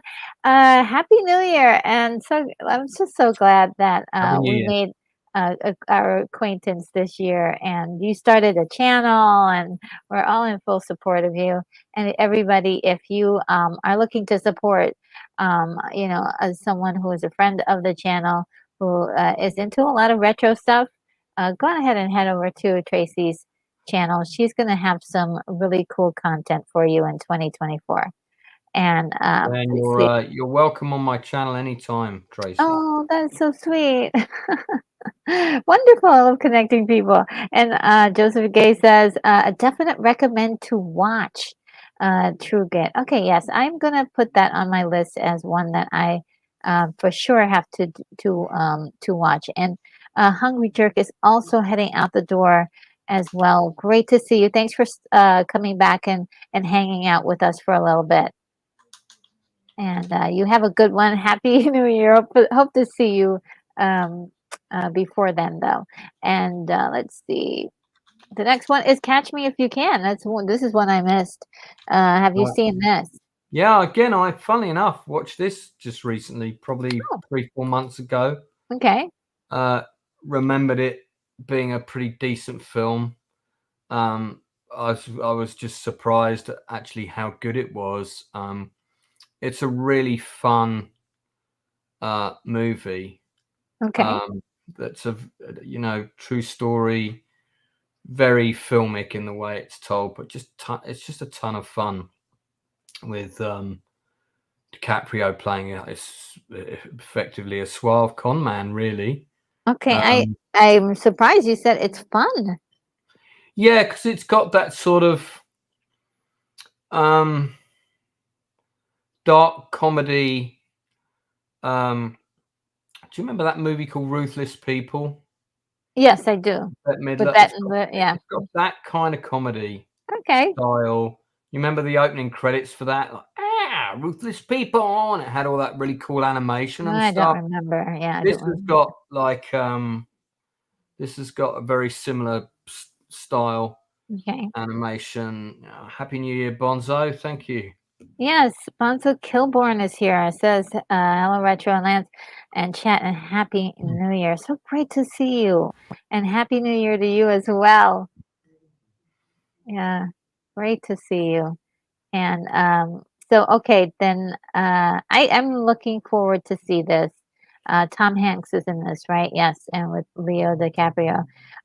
From what I was able to see of that movie, had a great deal of style, and I can't wait to see that play out when I finally do sit down to watch it. We've got all of the SpongeBob movies. SpongeBob is a big deal over at Paramount, so I can't. I think I don't know this is another thing. Like, what are they going to do with SpongeBob? Will SpongeBob be able to keep going after this connection? Have you seen any of the SpongeBob movies? I have not. I have met SpongeBob though at I met SpongeBob at one of the theme parks. He was wandering around with his security entourage, and yeah, it was a brief but passionate meeting between us.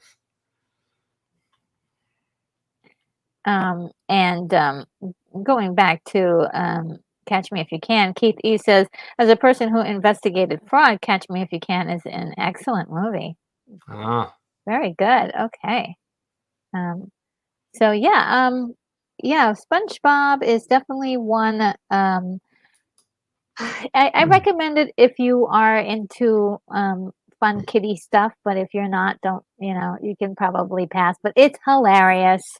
It is it's a lot of fun, and if you just want to like kill a few brain cells while you do, maybe you're watching something else or you're doing a chore or something, it's a great movie to have on the kids. It's safe for the kids as well. So there's all of that. The next one is Shark Tale, which is a Will Smith vehicle.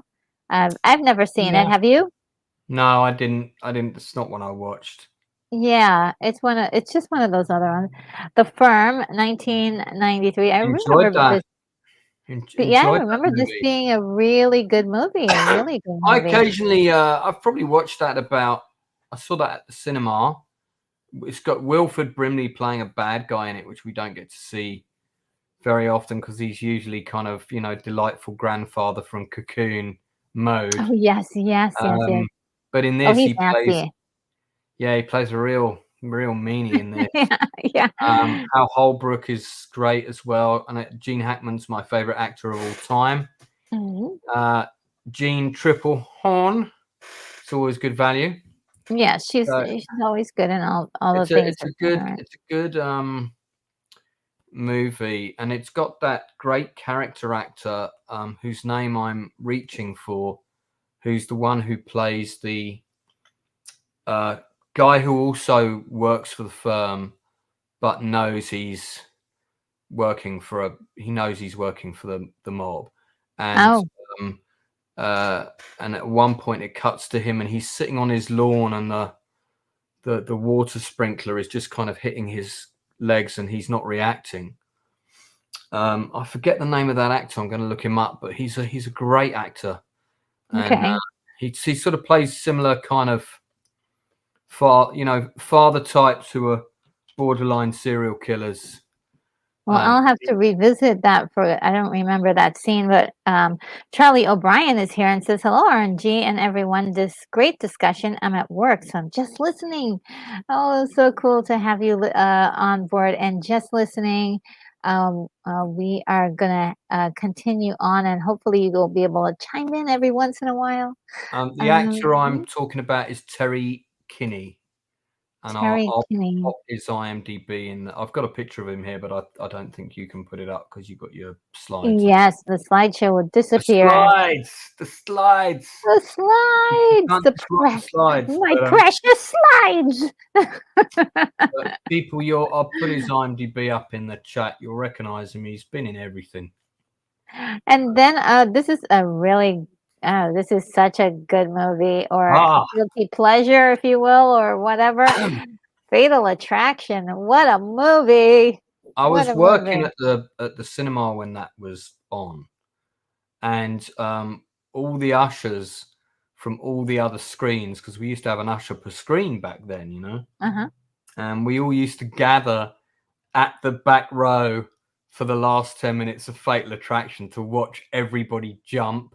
Um, and it was, it was a packed out movie. I mean, um, yeah. And I remember at one point, because I was managing that screen for the first week, I had to they were pissing off people in the audience because they kept coming in and out at the back, and our doors were quite close to the last two rows, so they were upsetting the patrons because it's quite distracting if people keep coming in and out of the doors. Hmm. And I had to put I had to tell the other ushers, look, guys, either come in and stay in, or don't just come in and out to watch the audience crap their pants when the last 10 minutes. But they reshot that ending. Oh yeah? The original ending for the movie was completely different. You didn't have the scene in the bathtub or any of that. You just had this thing where the Glenn Close character actually went home and she took her own life, and she did it in a way that made it look like Tom had done it. Oh. So Tom was set up to take the fall for her Ah, murder, kind of like that ending. but she'd left a ranty message on his voicemail, which effectively exonerated him, Oh. and which the wife found. And they did a stage play of Fatal Attraction. It wasn't that good. It just doesn't really lend itself well to a play. But they went with the original ending in the stage play, and my friend Mark played the Michael Douglas role in the stage play with that Irish actor Natasha McAlone, the one who was in Ronin with Robert De Niro. Uh-huh. Yeah, she was playing the Glenn Close role, I think. And Yeah, it was good seeing them on stage together, but I just don't think the power was really there for it as a play. for the play. Yeah.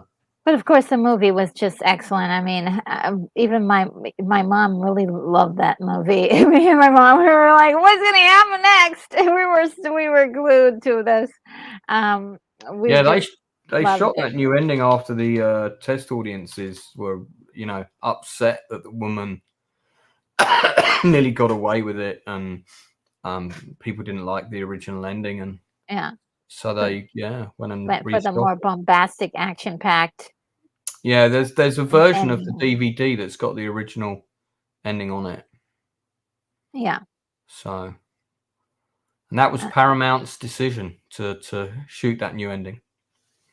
yeah, that was actually a good call. I think so. Yeah. But I don't mind the original ending either, but, yeah, the ending does have a lot of, punch in it, and it packs a good punch. Then we've got Over the Hedge. Now, did you ever see this? This is one of these. No, I did not. Yeah, I don't know. If I've anybody has seen Over the Hedge, let us know what you think about it. I've not seen Under the Hedge either. Yeah, no hedge movies. Now, What Lies Beneath is a movie that I saw, and I thought it was really cool, like a thriller. Um, I saw it. I thought the first 40 minutes was really strong. I was kind of engaged. I was gripped. And then it was just like, okay. it didn't know where else to go after No, that. Yeah, it didn't sustain. yeah. It was a It was great sort of scary setup. movie to Yeah, start. yeah.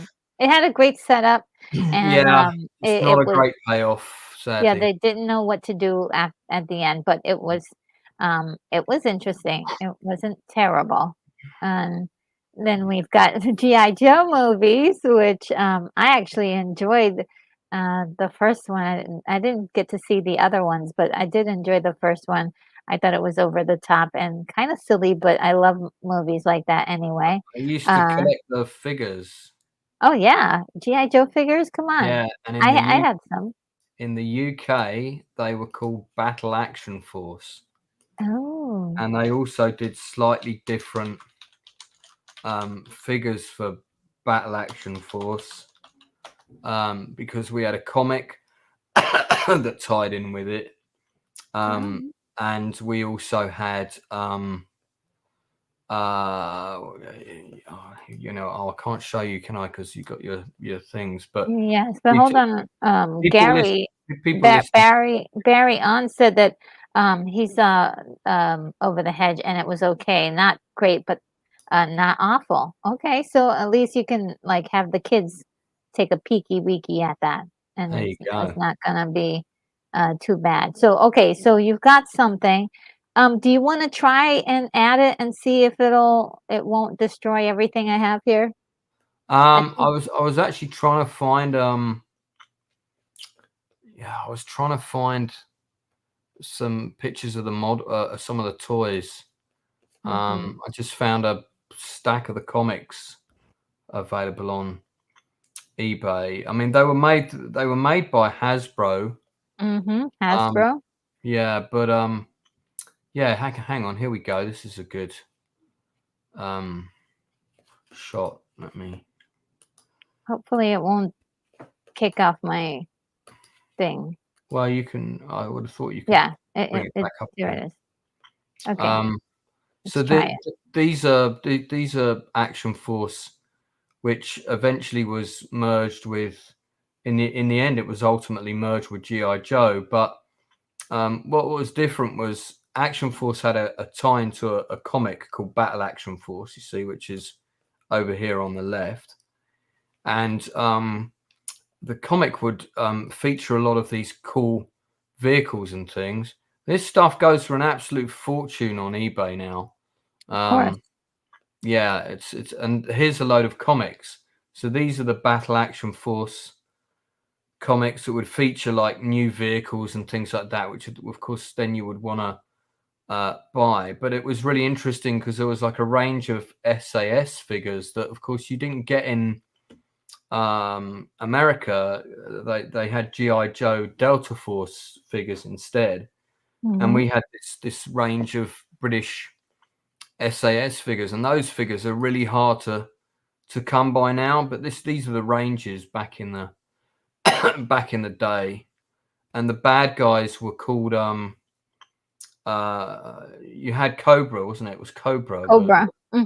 Yeah, and I think yeah, if you look on the left here of this big poster, you can see it's they're divided into SAS Force, Z Force, Q Force, and Space Force, Ooh. like the different sort of groups.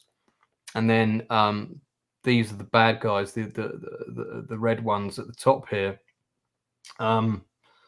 which ultimately turned out to be Cobra, and they kind of combined the stories together.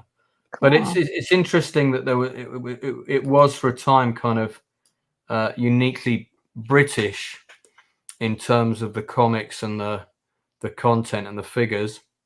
And then I don't know whether it was always the intention to merge it with GI Joe, or whether it was just done as a separate line, and they gradually. It makes sense, even if they started off the way they did, maybe just to like, hey, we can't take this any further. We've got all these resources over here. Let's combine forces. They It did sounds this. like They did this absolutely amazing battle hovercraft. Which, okay. Well, I just wanted to say hi to Darth, who just showed up. Says, "Hey, Retro, just checking in. Oh, nice just to see checking in. Oh, wow, cool, and great to see you today." And Yeah, did you have any pictures of the GI Joe? Any GI Joe stuff? I I love do GI actually. Joe. I mean, GI Joe is officially the boyfriend of Barbie. So let's see. Hang on. These are those are the SAS Force ones, and Mhm, they were made under the label of Action Man, which was like a big GI Joe soldier that was big back in the 70s. mhm. Yep, I remember Action Man. Yeah, and you know, and then Action Force was like the big thing. But again, the SAS figures, I don't think they would be sold in America. And then here you go. This is the GI Joe equivalent. You know, GI Joe. you see how the stuff's repackaged Yep, in different ways. it's yeah, yeah, definitely. Action Man and GI Joe, Cobra bad guy, and all the rest of it. Pretty cool. Anyway, we've gone down a bit of a rabbit hole here. Let's push on with Rabbit Paramount. hole. We could This is what definitely do a happens when this is whole what stream happens. about Action Force, GI Joe, toys, and comics. That would be a good fun stream to do. Well, I mean, I don't mind. It's all nerdy stuff, and we love nerdy things That's around here. right. And Runaway Bride is one of these Paramount movies that was really given a lot of attention. I did like this movie, but it's not one that I come back to. It's not like my favorite I thing ever. the best thing about this film is the fact that once again it's got the wonderful Hector Alonso. Oh, he's wonderful. Yes. And I have written to him. I'm trying to get him on for an interview while he is still alive, because he's 82 now. Oh, yeah. And I love him in The Flamingo Kid, which is Okay. an old film that you must have seen it. And if so, it was a long time ago. What? You haven't seen Yeah, Flamingo Kid? I probably have. I really have probably seen it. It sounds familiar, but I don't know that It's if with I haven't. it's the film that launched the career of Matt. Oh, hang on, let me just get there. But it's great. It's Matt Dillon. It launched the career of Matt Dillon. Yeah, I And may have seen it, and I can't. it's when he works at a beach club full of rich people. He gets involved with a card game. Richard Crenera is one of the rich clients at the club. Hector Alonso plays his dad, but Hector Alonso is also the hotelier owner in Pretty Woman, and again he's here in Runaway Bride. He's just such a good actor, man. I just love him. I think he's amazing. Yeah, I mean, he's great. If you do get a chance to talk to him, ask him questions about a movie called Borrowed. Oh gosh, what is it called? Borrowed Love or something. Oh gosh, let me find out what the name of it is. It's like one of my favorite Christmas movies, and of Well, course if I get to interview him, you can be on the interview. You can ask him yourself. Borrowed Hearts. It's a Borrowed television. Heart. Yeah, it's a television Christmas movie that was so good. It's really like the Oh, that's the underground. one where he's dressed in the white suit and he Yeah, plays like an angel. yes. I've seen that. It's Yeah. great. It's Great great. film. Ask him about that, please. Yeah, Yes. I will. And Dart says G.I. Joe cartoons made a few predictions that have come true in real life, like the tsunami that hit Japan in the early 2000s. Yeah. Really, I did not know that. That's really thank you so much, Dart. That's really good info. And Sunbret says retro. I see Richard Gere now and then here in Santa Barbara, still a babe. LOL. Oh yeah, he is a good-looking guy. Definitely love the movie American Gigolo, which is also Paramount I like Pictures. Officer and a And Gentleman. Officer and Gentleman. Yeah, that's true. Yeah, great. A lot of people love that one. I think that's a Warner Brothers movie, though. Yeah, it's not. I did not see it on the list for today. And Joseph Begay says, it's just noticed the Space 1999 box for Eagle Transport Yeah, craft. Is there's that a two. model or a die cast? It's actually they're both die casts. I'll get one of them down. So this is a Command Eagle. There you go. And then the other one is the Medical Eagle. They're both 21st Century Toys, which was a great company that did a load of Jerry Anderson stuff. And then they went bankrupt and disappeared, which was a real shame. Because they did Skydiver from UFO, which I sadly don't have. You're so good. You keep them in their boxes. I would have taken. I get them out and play with them as well, though. You know. Oh, good. Okay, great. Yeah, absolutely. Yeah, I would have totally broken into those things. Puss in Boots. Puss in Boots. I've never seen any of the Puss in Boots movies, and so I'm looking forward to seeing that. I hear good things about this. But now I think this one was in 2011, so I think now this one is over at Disney. And Deep Impact. Anybody have seen Deep Impact? I watched it recently. Okay.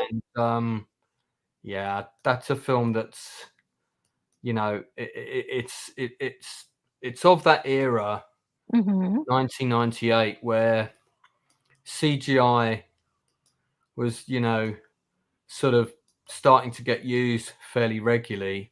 Oh boy. And if you watch that and you watch Armageddon, because they both came out within a year of each other, both tackling the same thing. Armageddon is a cheesy, over the top, Michael Bay, Jerry Bruckheimer, loud, sort of, you know, very in your face movie that's essentially a 90-minute action music video, but still looks fantastic. The effects look amazing. It's nonsense, but it's watchable nonsense. You put Deep Impact on, and oh man, I mean, it's a real snooze fest. And then oh no, when the effects come, they look so bad now. They're embarrassing. Gosh, no. Yeah, no. There's some good performances here and there. Okay. Sorry, still coughing my guts up, I'm afraid. but on the whole, it's just not very good. You know. Okay. Yeah. So That's sad. Well, I mean, it's got all these great actors, and it's just so strange that it would have be it's so not bad. terrible. I mean, it's watchable, but you're gonna have a better time watching Armageddon in terms of Mhm. rewatch value. Mhm. Armageddon was the one that the critics hated. And I took my dad to see Armageddon, and I was like, we came out. I was like, "Oh, Dad, what do you think?" "Oh, it's very loud." That was his one comment. It was very loud. He did like it though. Yeah. Mum said that he couldn't stop talking about it. Yeah, I But haven't seen it yet. Well, Stunbret says that she says my first one was Officer and a Gentleman. Worked as an extra in several scenes. Made friends with Louis Gossett Jr. Which is awesome. I bet you And didn't she make says friends with Deborah Winger. before I got my SAG card. Um, and Yeah, Hungry Jerk says I missed out on acting with Abraham Lincoln versus um the zombies. I still regret it. Oh gosh. that was a Hmm. film. All right. Well, yeah, let's continue with the list here. Yeah. The Godfather. It's the one. It's the one. Lots of Ah, people love this movie, and with good cause because it is a masterpiece. Definitely incredible movie. What else is there to say, right? What else is there to say? Do you have a Godfather story? um, I can't remember the first time that I sort of like sat down and watched the movie properly. Mhm. But it was quite late in life. Like I'd seen Me too. bits of it, here and there, but it's a very long film as a kid, so it's not a kids movie. Yeah. It's a if you were sort of getting into films at sort of 18, then it's a great film. Um, but anyway, when I first sat down and watched it in its entirety, concentrating, I just couldn't believe how good it was. Yes, it's Uh, surprising. yeah, and I was like, oh, okay, this is why people are Mhm. going on about this film. I get it. Yes. Um, and it was so interesting to watch The Offer, which of course is about the making of the Godfather. Oh, really? Yeah, and my friend Dexter Fletcher was one of the producers on that, and he also directed, I think, the pilot. And if you haven't seen that and you're a fan of The Godfather, then I highly, highly recommend you sit down and watch The Offer. It's on Paramount Plus. Okay. It's one of the best things on Paramount Plus, and Okay. was one of their first sort of in-house produced productions for their new platform. And when I saw it, I thought, wow, well, if this is a sign of the standard that you're gonna produce, the quality of the work you're going to produce, you're off to a good start. And so Yes. they were. Yes. And this particular movie is another one that how can I say? I also did wait till late and to see this, but one day they were doing like all of the Godfather movies on TV, and I was like, okay, well, let me just, I don't have anything to do. Let's just watch it. And I was like, what? This is so good. Yeah. And I watched them all, and it was really pretty. The first two were really great. By the third one, I kind of was like, what am I watching? Yeah, I think that What am I I, watching wa- now? I watched the I watched the second one very soon after I saw the first one. It was probably like a week later. The third one, I was working at the cinema Mm. when it came out, so I saw the third one for free quite a few times. I think that the big problem with the third one, and it's quite simple, was that Robert Duvall wasn't in it, Oh, and I think it really suffered from him not being in it, and I heard that was a contractual thing. Um, you know, and then of course Winona Ryder was supposed to play the daughter, and Yes, yes. they had issues with her, and so Sofia Coppola stepped in, and she actually does really well. I was I don't think she was the problem. I think a lot of people. no, she wasn't. Let me just say goodbye to Darth. Darth, thank you for being here. Says just getting off work to drive. I apologize. See you guys later. Have a great weekend, everyone. B and Retro. Oh, thank you so much. You just have a good one and drive home safely. Take care of yourself. And oh, happy New Year if we don't see you by then. Yes, have a fantastic one. Yes, and also he said that it hit the like button. Thank you so much. Really appreciate that. That helps out the channel so much. And go ahead. Did you have more that you wanted to say? Sorry for interrupting. Just wanted to make No, sure. no. I think the basic plot of the third one, you know, he wants to retire and pass over the reins, and various competing forces are not going to let that happen peacefully, is a perfectly fine plot. I just think, you know, they were just missing a couple of key ingredients, which made the third film an average film. Ah, And maybe also the gap was just a bit too long between the oh, yeah, third film. it's possible. I think it should have come out sooner. I think they probably should have shot the second and third ones back to back, probably. Yeah. Hey, easy to say that sitting here as an armchair general, you know. Well, who knows? It wasn't as strong as the first two. And let's just, for the record, say the first two were exceptional movies. So it has, you know, we're grading this movie, but it is really like these movies are exceptional movies. So, well, I won't leave this on here too long. But the last Airbender was was part of the Paramount Pictures. But we do have Tomb Raider, who was also part of the Paramount Pictures as well. The earlier ones, which I absolutely adore those two. I did not see the newer one, but I definitely love the first two. I thought they were um, sort of like a female James Bond slash Raiders of the Lost Ark kind of vibe to it, and I do adore that stuff. I love those mixtures of genres. So, any Yeah, thoughts on my Tomb Raider? I quite enjoyed the first one. Uh my friend's cousin was in it. Oh, cool. She played he played rather. He's the actor Noah Taylor, so he played Lara's sidekick. Okay. You know, the short guy with the kind of the long face and the dark hair. He plays his character's called Bryce. Okay. Um, I quite enjoyed it. It was I think it was a lot of, hey, are they going to do the video game justice? It quite worked.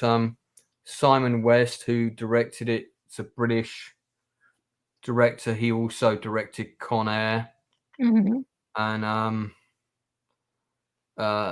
you know, but it was a troubled production from what I Oh, remember. sure.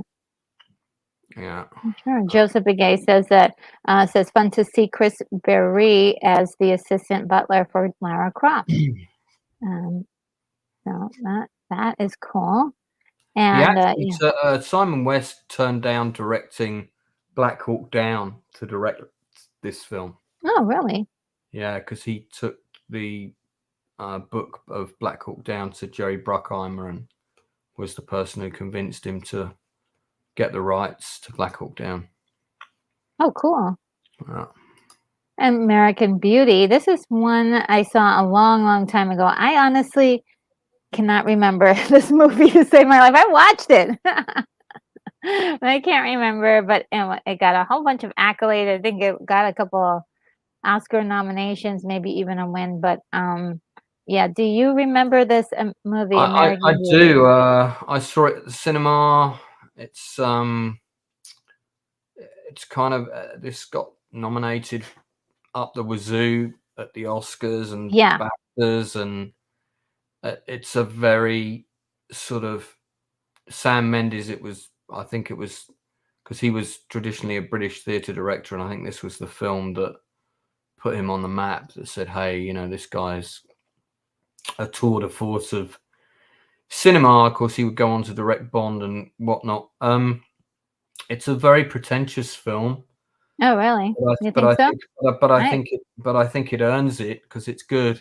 Lot of imagery, it's a lot of I gotta watch this sort of again. homoeroticism and lots of subliminal themes and messages, and you could talk about those for days on end, about what the dancing bag really means and so on and so on. But it's also quite interesting to watch it now in light of what Kevin Spacey's been through, Oh, yeah. considering the role he's playing about a father who becomes sort of obsessed with the daughter of his best friend. And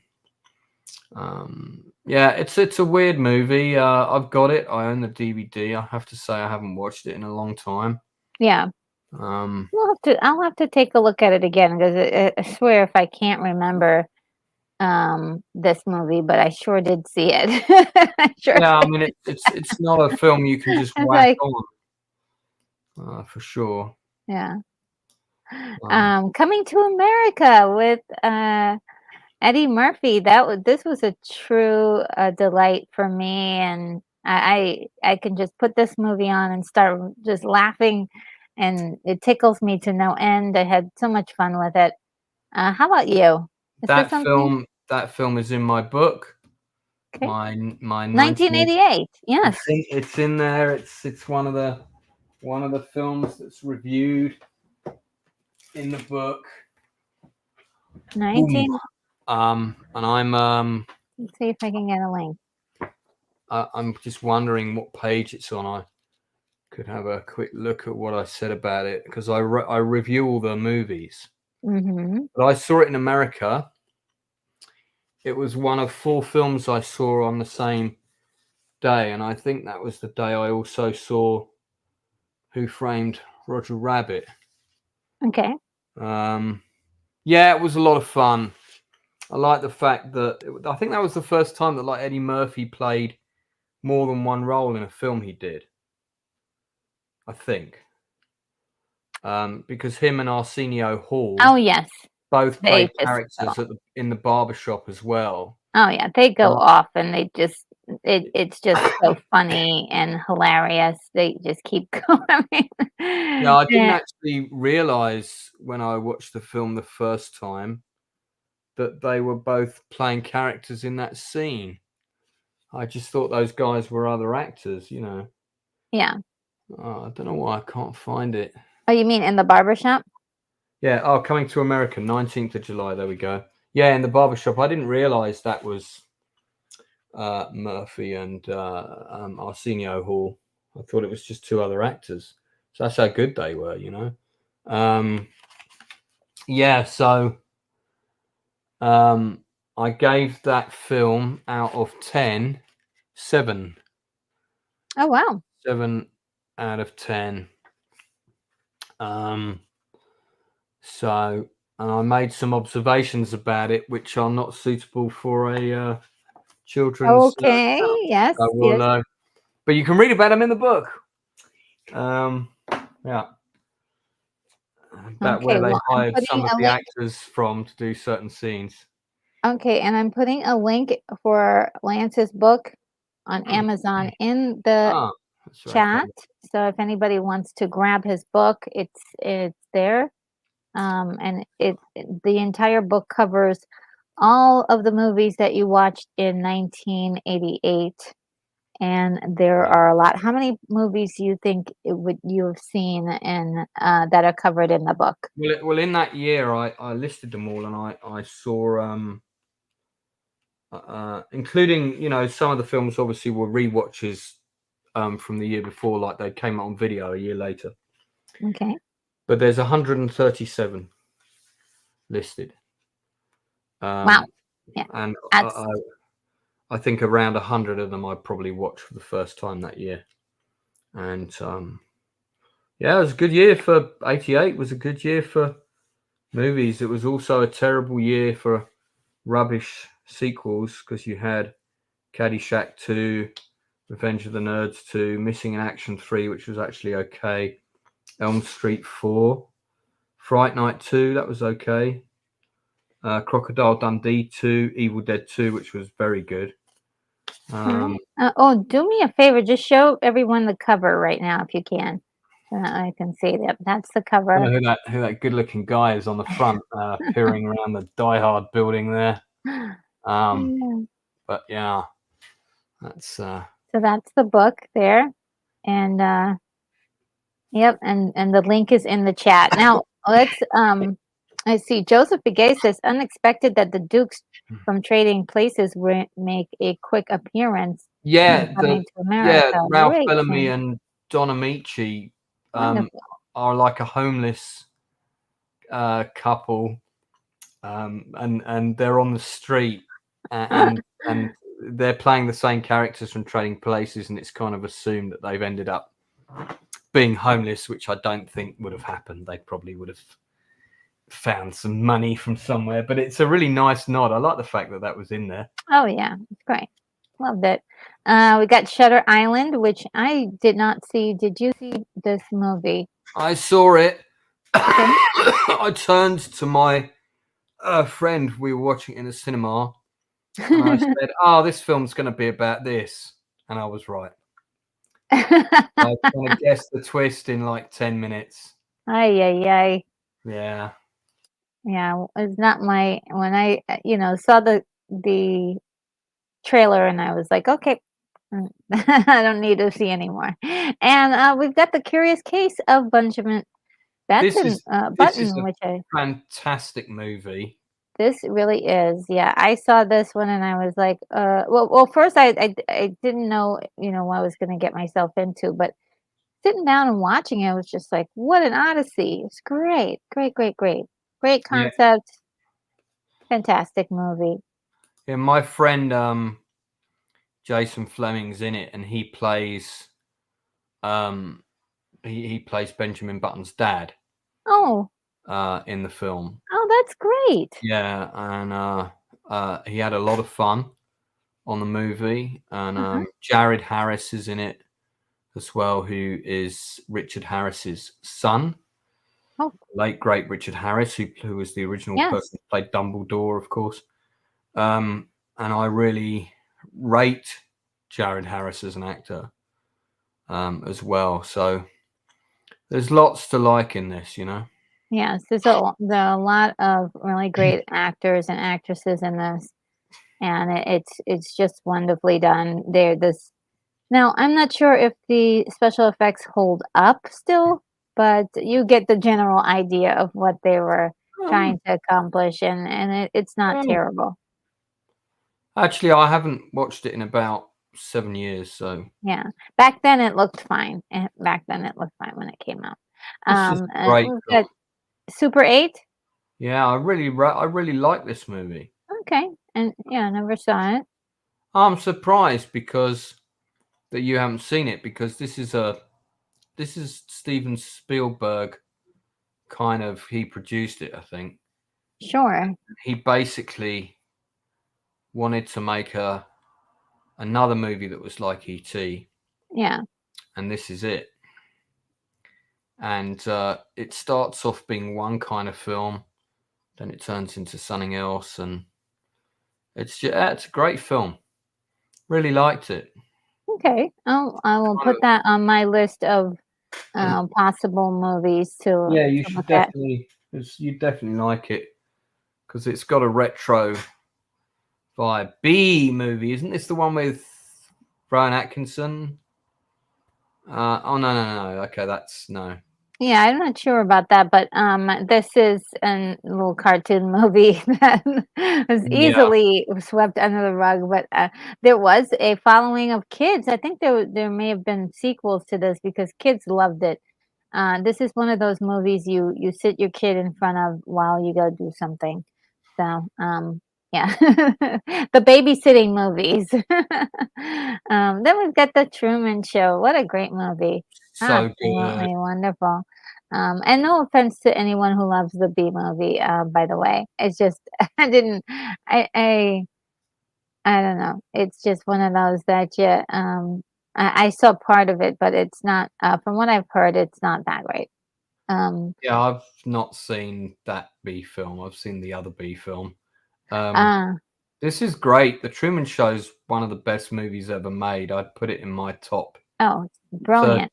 30 films of all time for sure. Yes, it's brilliant. And Charlie O'Brien says the CC of BB is one of my favorites.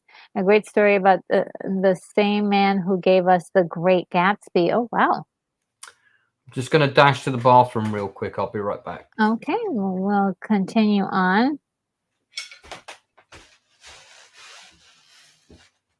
And, oh, wait.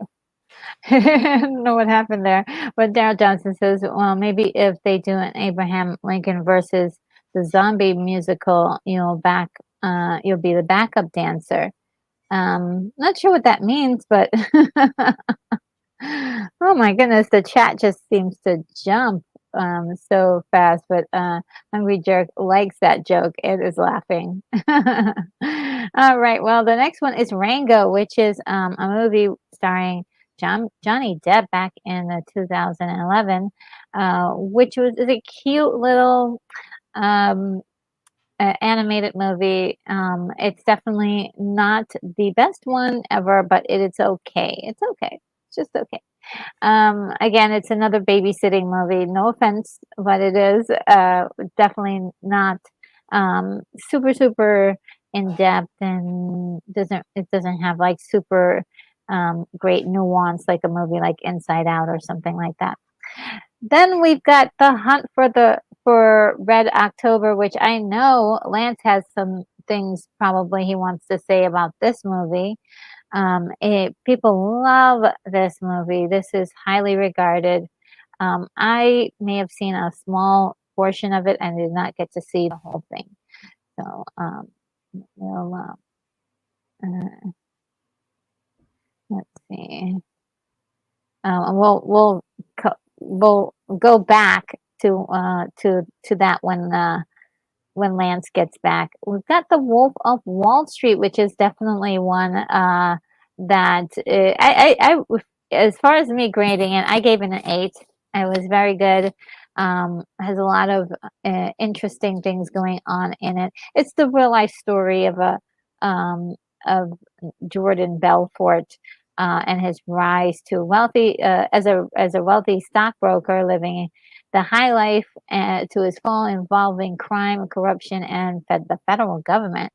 And yes, it is. It talks mostly about greed and the delusion of greed, and also what happens when somebody gets everything that they ever wanted. The complete breakdown of human morality and such. It's great. I love it, love it, love it. This is one of my guilty pleasures. This is a guilty pleasure right here. Okay. Face Off, man. This is great. These two actors together did something very special in this movie, but like both of them are doing like insane things in here, and I'm loving it. I'm loving it. John Travolta, Nicolas Cage. What more could you ask for? I'll read the synopsis really quick. To foil a terrorist plot, FBI agent Sean Archer assumes the identity of the criminal Castor Troy, who murdered his son through facial transplant surgery, but the crook wakes up prematurely and vows revenge. Now, one thing I have to say about a lot of these descriptions of of the movies, they usually get it kind of wrong. I don't exactly agree. This is what this movie is about, but it is kind of sort of correct. And let's see. I'm not sure. I think you guys are talking amongst yourselves in the chat, which is really cool by me. You guys can keep going. Terms of is one that I know my mom and I rewatched this movie several times. We saw it in the movie theater, and we over the years we had watched it many times. It's a very sentimental movie. It gets to be really intense, and yeah, it's just a great movie. It is a great movie, but it's a downer. It's a downer, so don't. It's not gonna make you feel so wonderful by the end of it. It is definitely um, Terms gonna of have endearment. the waterworks going for it. Yeah. We you missed quite a few, and Did I wanted I? to Oh, breeze through just a little bit because we just only um we only have like half of the barely half of the slideshow done, but I wanted you okay. to see the Hunt for Red October. Yeah. Got I my think you tickets for mentioned that. it before. Yeah, I've got Um, the poster, I think, next door. oh, it's next door. Okay, so he does have the poster, guys. Wolf of Wall Street, Yeah, it's a great film. great film. Face Off. Also Uh, good. yeah, so it's I call it a guilty pleasure because it is it very it tickles you, and we talked about terms of endearing. Now, Paranormal Activity is one I skip. This is not my kind of movie. I don't like horror movies so much. But did you happen to catch this one? Yeah, I actually saw it at the cinema. It's one of those films where, I mean, it's a one trick pony. Um, you know, let's set up some cameras. We're going to record some spooky stuff. It was very much off the back of that whole Blair Witch era, where found footage. Mm-hmm. People were coming up with different ways of basically doing found footage films, and this was another one. I think there was another one called Close Encounters of the Fourth Kind or something, Mm-hmm. with found footage of people trapped in a house. And I Yeah, definitely not my mean, kind of thing. does it deliver some scares? Yeah, I guess so. It's a clever indie, cheaply made horror film, but it really just depends whether you're into that kind of Yeah. thing.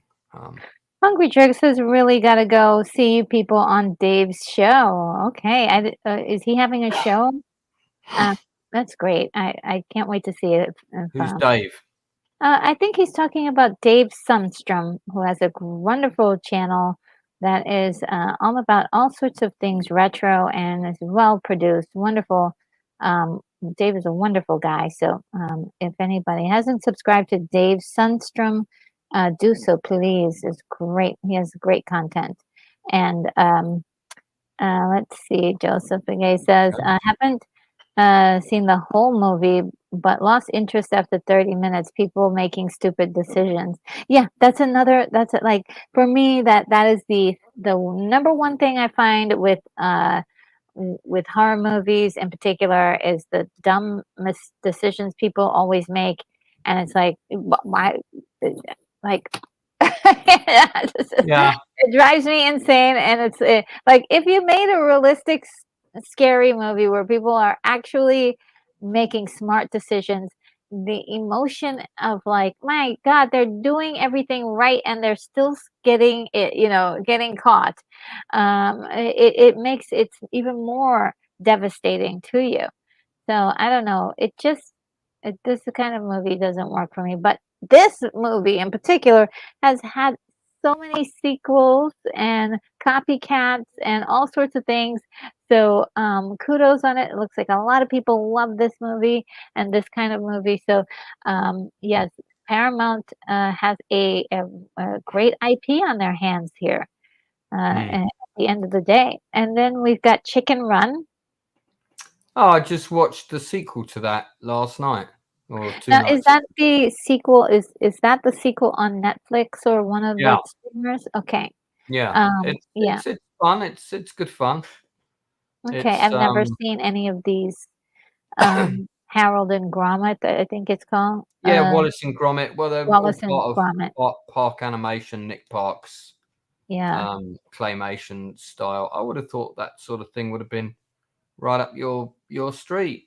Well, yeah, I guess so. But I mean, I have not seen any one of them. I guess the thing I keep I think the thing that was bothering me before was the animation of their mouths. I was freaked out by that, but Okay. it's just such a minor little thing. But I think I can watch one of the movies and see, one of them. Do you have a recommendation? Is the question.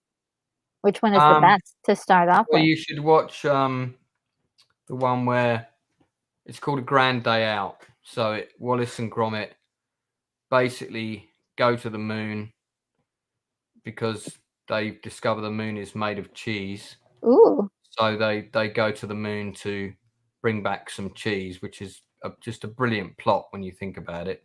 yeah. Um, and it's like half an hour, very simple. That was followed up with a sequel called The Wrong Trousers, which is it's just great film.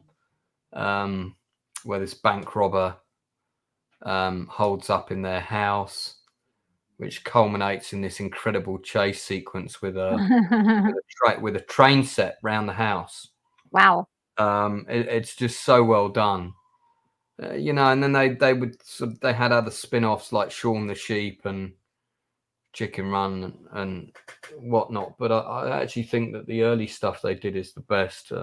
Okay, well, I have Grand Day Out on my list Yeah, here. Grand Day Out, and The Wrong Trousers. Okay. You can watch that as a double bill. Uh, they're both 45 minutes, I think. So Oh, really? Good. That's not too bad. yeah. Daryl Johnson says, "Yeah, why would you go into a room full of chainsaws with the killer after you?" And who indeed has a room full of chainsaws? Yeah, Probably a more insane. important question.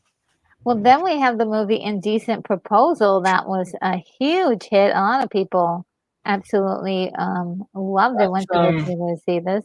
yeah, I mean, I kind of, that was one of those movies where I felt like the whole film was in the trailer.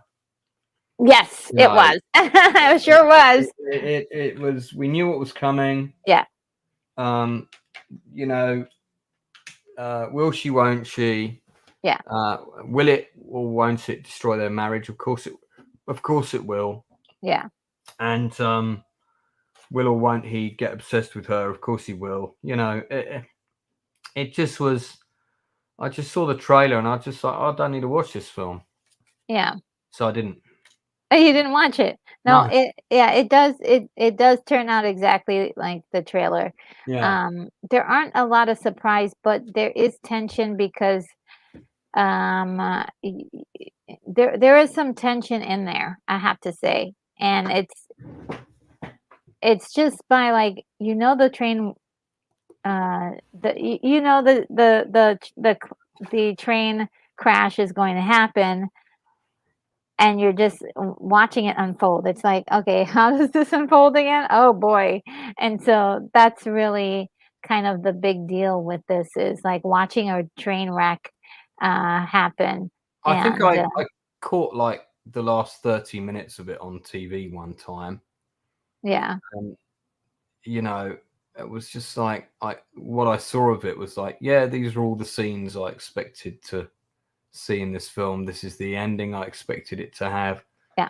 Yeah, so that was Yeah, well, for those people who do like watching sex scenes on in movies, this is definitely the kind of movie that I think a lot of people are like, oh, they were looking for this, to see people get intimate on screen. So I think that was the purpose of this movie mostly. yeah, yeah. Now we have Rise of the Guardians, which I actually like. It's a surprising movie.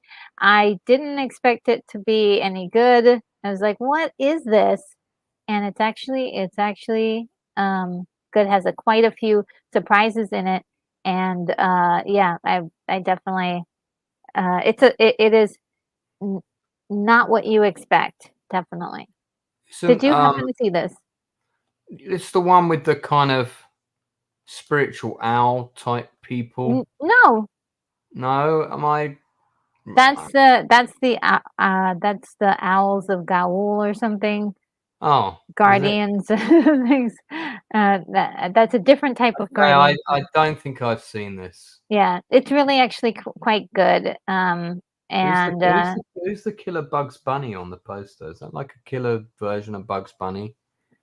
no, no, it's just it is a Easter. It's the Easter Bunny, but it's Ah, like yeah, these guys are. Let me read the synopsis for you. I'm When getting the it. I'm evil getting it. spirit pitch launches an assault on Earth, the immortal guardians team up to protect the innocence of children around the world. Okay. And it's actually, like I said, it's actually surprisingly good. Not what you expect at all. And the next one is Collateral, which I did not see. That's Uh, that's directed by Michael Mann. I saw that at the Empire, mhm. Leicester Square, and that was the film that made me realise that Michael Mann had an issue sometimes with his movies with the sound, and Oh, I saw Collateral and Public Enemies. They're both Michael Mann films. okay. At the same cinema, and both of them had sound issues Oh, really? where occasionally you couldn't hear the dialogue. The dialogue was cloudy, and I don't know if that was something to do with the films themselves or. But this was picked up on by a few friends of mine as well, who saw the movie at different places. It's a great film. I watched it again probably about 6 months ago because Mhm. we did a Michael Mann retrospective. So I watched all of his films in order to pick my top three Michael Mann films.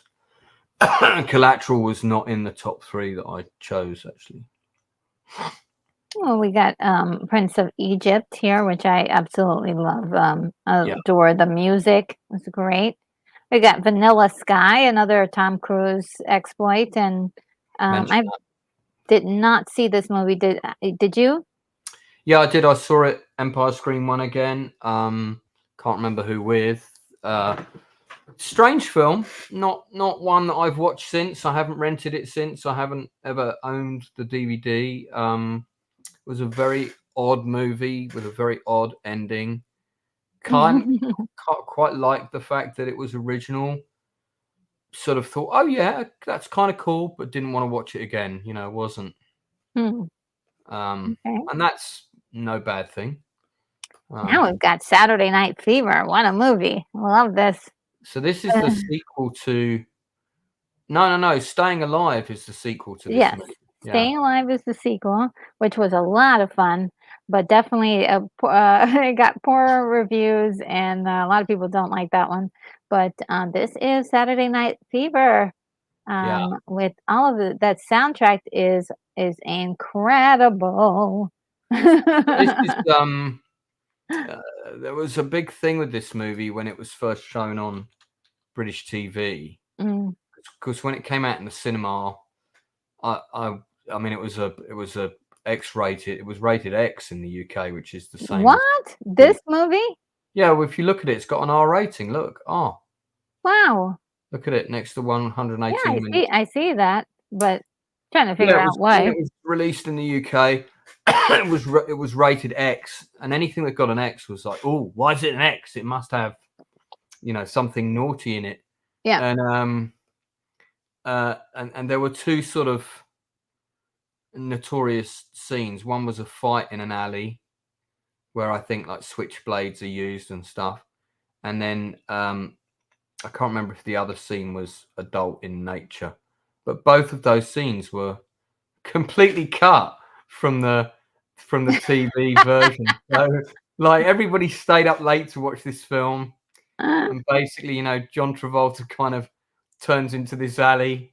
Next thing he comes out the other side of the alley, he's kind of bruised and stuff. What's happened? And there was some other stuff that was cut, and then they also dubbed some of the language. One of the interesting things is that the role of Connie in the film is played by Fran Drescher, and Fran Mhm. Drescher is currently the head of the Actors Union in Los Angeles, I That's believe. absolutely correct. And she announced that she had won that election before all the votes had been counted, and the other main contender was Matthew Modine. Mhm. And he was very upset about that. Yeah.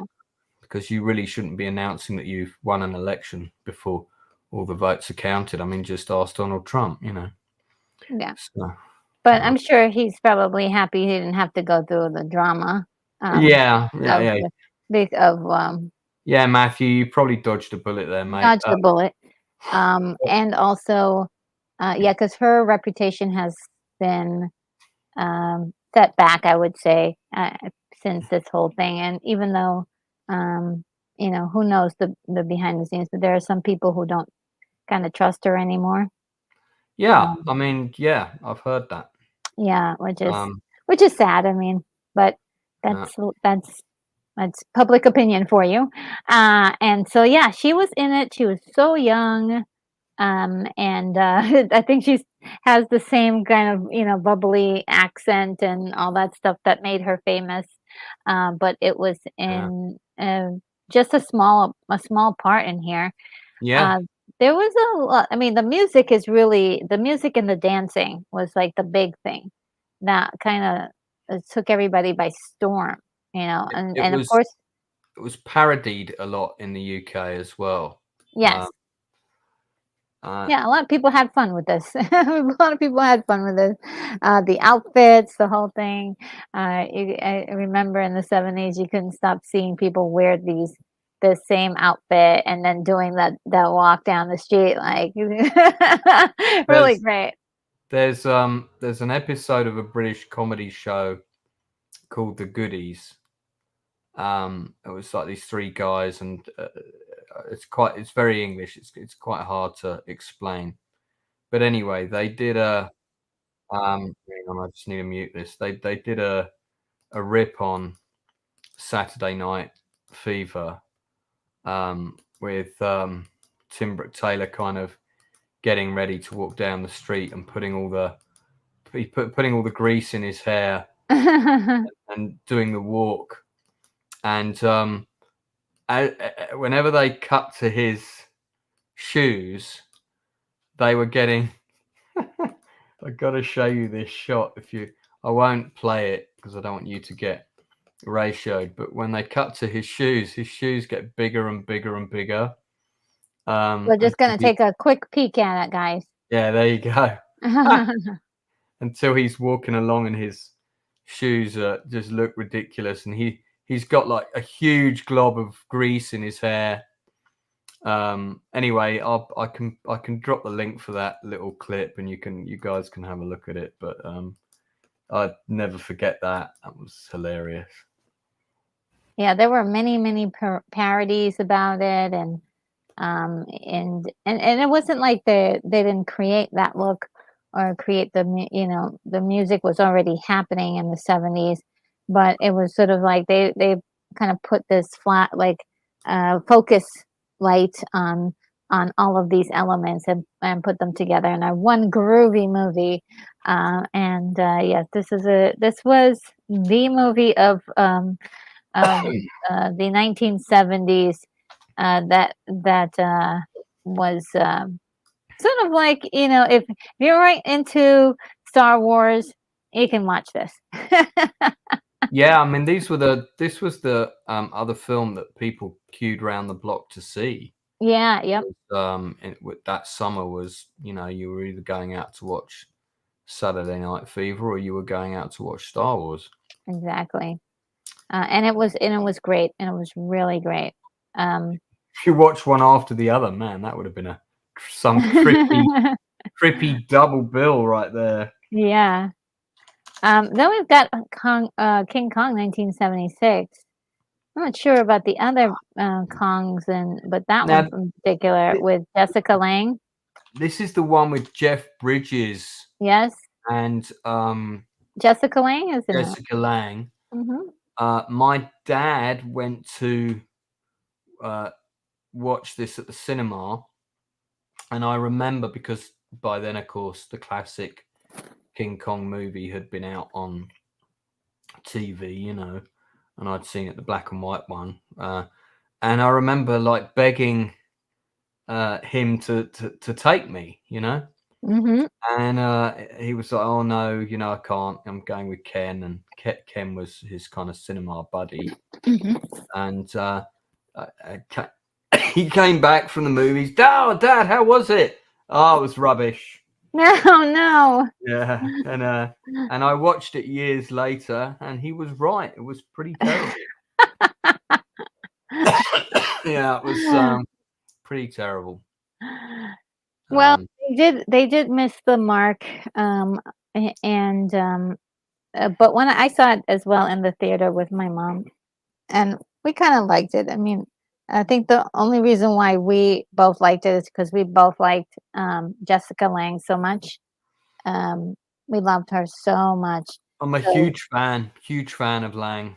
yeah, Um, and so we were really, like, whatever she was in, we just watched it all. And did we watch it all? We watched it all for Jessica Lange. And we've got the Terminator Genesis. Now mm, I'm trying to think because I was looking to see if the other Terminator movies were on here, and they they weren't. So, and I think the Terminator Genesis was the only one that got was on Paramount from what I was able to look up. So yeah, that's and this was not the best one, unfortunately.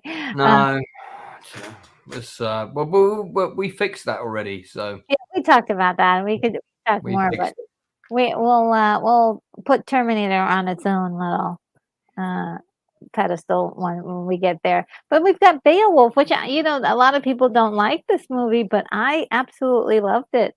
I enjoyed all of that bad CGI. It was a little uncanny valley there, but I thought I thought it was fun. I enjoyed it. I saw it at the cinema, um, and it was one of those films where you came out and you were really discussing whether you liked the style of animation or not.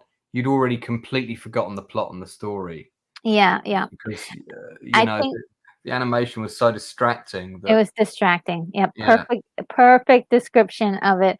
It was distraction. And yeah, at the time, for 2007, I thought the animation was pretty good, but it's sort of like in the same boat of um uh um the Polar Express, where you've got this interesting story, but then it's like uncanny valley is all over it, all over the place, and you're like you're trying to figure out like, okay, do I like this or is this interesting enough? Like you've got to like love this painstaking accuracy that they tried to put into trying to make Angelina Jolie's face and her measurements and all that, but it uh yeah. just didn't come through. But anyway, this is definitely a guilty pleasure of mine because I still do enjoy it quite a bit. And when we I've only seen it the one time. Never seen it since. oh well, see if it's that bad. If because I think if you see it one more time, um you might have different views on it, or maybe the same. Jerk says 1977 wanted to be the first disco dancing Jedi Knight. Oh, cool. Yeah, I think I was a big fan of disco, even though I was too little to, but I loved disco. Um, and Well, we've got the you Jack could Reacher movies. Say that again? you could be disco nerd girl. Yeah, yeah, but I like the retro things. All kind of makes the sense for me. We've got the Jack Reacher movies. These guys. Uh, again, we got what director Christopher McQuarrie. Yeah, he likes to partner up with Tom Cruise, and that this one I did I not quite see. enjoyed yeah, I quite enjoyed the first one. You did, okay. Yeah, yeah, I quite enjoyed it. And then we've got The Golden Child, 1986. And now I Uh, saw that Empire Screen 1, I remember, with my first girlfriend, and oh, we saw Golden Child and The Name of the Rose back to oh, back to back. What a I double love bill. What a double bill. The Name Um, of the Rose is a very really good movie. I think it's good. It's not attractive. It's not an attractive movie, but it's really, like, good. It's on the brink of ugly. It's like an ugly Yeah, movie. I mean that's a whole separate conversation, but Yeah, I but remember so good. um I went out, I kind of arranged this special day for my then girlfriend, was my first girlfriend, and Mhm. we went to the London Dungeon, which is kind of a sort of immersive horror thing. We went to that, then HMS Belfast, then we saw the Golden Child, then we came straight out of the Golden Child and went straight to the other cinema, and just made it into our seats to see The Name of the Rose. It was literally like a 10-minute gap between the two films, one ending and the other starting. Uh, I remember thinking that the Golden Child was a bit disappointing. You think so? I thought it was good, but I thought it could have been great. It could have been Eddie Murphy's Big Trouble in Little China, Mm, but it really wasn't. It was Eddie that's Murphy's. a It might as well have been called Tibetan Hill Cop. You know, it was sort of. okay. I remember there were a lot of jokes around smoking of marijuana and this kind of thing. It had a very cool story, but I think it could have been a better film. Interesting. I mean, I think so too. It could have been better, but I was really surprised that he did that Eddie Murphy did a movie like this. It was definitely out of his wheelhouse. But Yeah, he kinda made it like his own, and with I was like, "Okay, this is actually doing very well for me." So I do kinda like these, worldly, magical type mystical films, and, there's a prophecy and a child and all that stuff. It was just I it was feeding into a certain, like, type of genre, but I love the jokes. I mean, like, give me the knife. I uh, mean, you can't, forget those silly jokes that he puts in there, and, Charles Dance was, like, he was hilarious and at the same time, uh, just, you know, just eating up all the scenery. It was a little over the top, but I enjoyed it so much. So much. you had, I mean, Victor Wong and James Hong, who were both in Yes. Big Trouble, were both in this, Yeah, absolutely. and I think one of the other cast members was one of the bad But I one think one this of the is police was this storms or something was in it as well, I think. but I think this was done just before, I'm not sure. I think it was done before. Um, Um, I can't remember whether this came out before or after. I think it came Might have been they just are connected because I think one of the they were, connected by, like, the same filmmaker, connection. Somebody, um there is a connection between the 2 films, is all I'm saying. But, I can't remember exactly what it is, but yeah, this was great. This was a great movie. I loved it, and I think for me, it was sort of an endearing, cute movie. It's not like, um it's not an incredibly, you know, deep, soul searching kind of thing, and, yeah, I think I don't know, comparing it to Big Trouble in Little China is a great, great, analogy. Definitely, Big Trouble is more fun for me, but this one is a close second. And Mm. the terminal is this one that you've seen? I have not seen this one. Yeah, Uh, this is. I saw this at the cinema. This is Tom Hanks plays an illegal immigrant. He gets. It's a totally unrealistic scenario. He gets stranded in an airport. That's not what happens when you get refused entry to a country in an airport. Incidentally, you don't get sent into the retail shopping restaurant section to kind of wander around. You get taken to a room, and if they're not happy, they'll stick you on a plane and send you back to where you came from. I think the basic premise is Hanks's country has just had a revolution. His visa's no longer eligible for travel, so they won't let him in. So he ends up being stuck at the airport. It's kind of a cute little film. It's a bit stupid. It doesn't really, the idea doesn't really sustain itself, and it's not really very believable. It was okay. I'll give it like 6 out of 10. okay. And The Untouchables. I was waiting for this. One of the best films ever made, ever. Definitely in my top 5. Just saw it on the big screen last year again. Saw it at the Empire Screen 1, 70mm print. Ennio Morricone score, directed by Brian De Palma. Brian De Palma's best film by a mile. Costumes by Marilyn Vance Straker. It's Kevin Costner's. Really, it's the movie that I think put him on the map as someone who could carry a film quite comfortably and hold his own in scenes with the likes of Robert De Niro and Sean Connery. I think it got Sean Connery his Oscar, certainly got him nominated. Also introduced us to what's his name? The one on the right, holding the shotgun.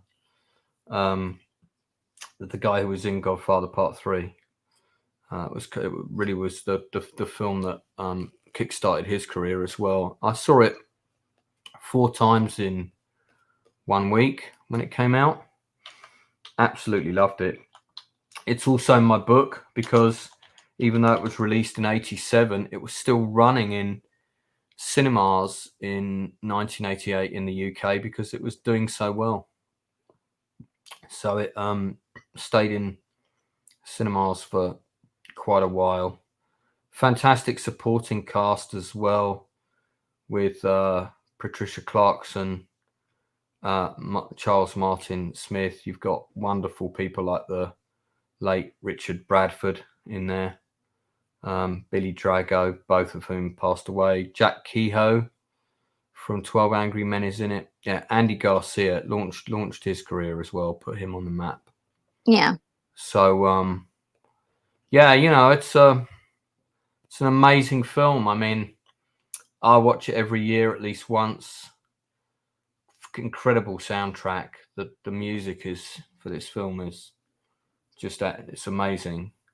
And it's funny because I don't have this soundtrack on vinyl. I had it on tape. I had it on a cassette tape. Because I wanted to listen to it on my Walkman, Oh, cool. Yeah, I think I got through 2 of them because cassette tapes are always getting ruined. But it's just first class movie. 9.5 out of 10.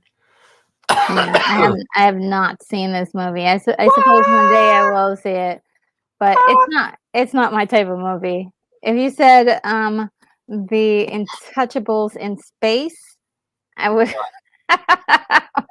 I would have seen it. There's an But extended monster movies aren't not my jam. director's cut with a big space battle in it. But Oh, okay. I'm in. no, I mean, yeah, you probably not going to enjoy the baseball bat scene, but I mean, it's a film you definitely should watch. This is another great movie that Oh, isn't it fantastic? I saw That's this at the great. cinema with my dad in Okay. Denmark because we saw it as a double bill with this and that Gene Hackman Nick Nolte movie, oh, Under Fire. Okay. And we just went to see what was on, and those two movies were on, and they were showing them one after the other. And I said to Dad, "Can we watch both? I quite like to watch both." And yeah, we stayed and watched both of the films. And it was actually this was the film that convinced my father to come watch Beverly Hills Cop with me. Because I was like, "Hey, remember that black guy that was really funny in that movie we saw in Denmark? He's got his own movie. Let's go and see it." Mm-hmm. Yeah, good film. Yeah, it's a great film. 48 Hours. I mean, we figured out like it's. I think we were figuring out what Eddie Murphy could do on camera, and he just took it, went with it, and of course he was just fantastic. It was a great combination to put these two actors together. I think it was Yeah, no, being opposites. Walter Hill, who directed it, Oh gosh, what a genius! had to really fight to get Eddie Murphy in the movie. The studio, Paramount, did not want him. Ah, Lawrence Gordon, who also produced Die Hard with Joel Silver, he didn't want him either. And there was a whole load of other actors that were sort of, stuck in the in the frame, and Walter Hill dug his heels in and said, no, this guy, I want this guy. And he was just convinced, because it was originally written for Clint Eastwood. oh really? Yeah, the Nick Nolte part was, but Kind he of went, want to see that movie too. yeah, and it was supposed to be Clint Eastwood and Richard Pryor, and Richard Pryor or Gregory Hines. And I think wasn't it around? Well, I'm not sure if it was around this time when he got hurt, Richard Pryor. He got in. I can't. I mean, he may have probably rumors of drug addiction and whatnot, but I know that he got into that accident with the fire and everything. Do you yeah, remember that? And so yeah, I I think do there were a remember lot of movies he was going to be a part of, and he didn't. He that. just So couldn't be a part of it. it was Hill's girlfriend at the time was a woman called Hildy Gottlieb, who was an agent, and she was Eddie Murphy was her client, and Eddie Murphy had basically just done Saturday Night Live, and so Hill kind of went to see him do some stand up, and he was like, "This is the guy," and that was how it sort of went from there. And yeah, he brought a lot to the role. They changed the name as well. The character's name originally was Willie Biggs, and Eddie Murphy said that name was too stereotypical. We wanted to call him Reggie Hammond. So that was, yeah. That's a Okay. James Horner score for this Oh, movie. wonderful. Yeah, good I film. I don't know how this made the list, Hercules. I With have no comment on this film to make. yeah, no, I don't think I've seen it, and, of Ah, course, Ferris Bueller's Day Off, 1986, isn't that a classic, yeah, I saw movie? this with my first girlfriend as well, and we saw it at the Plaza.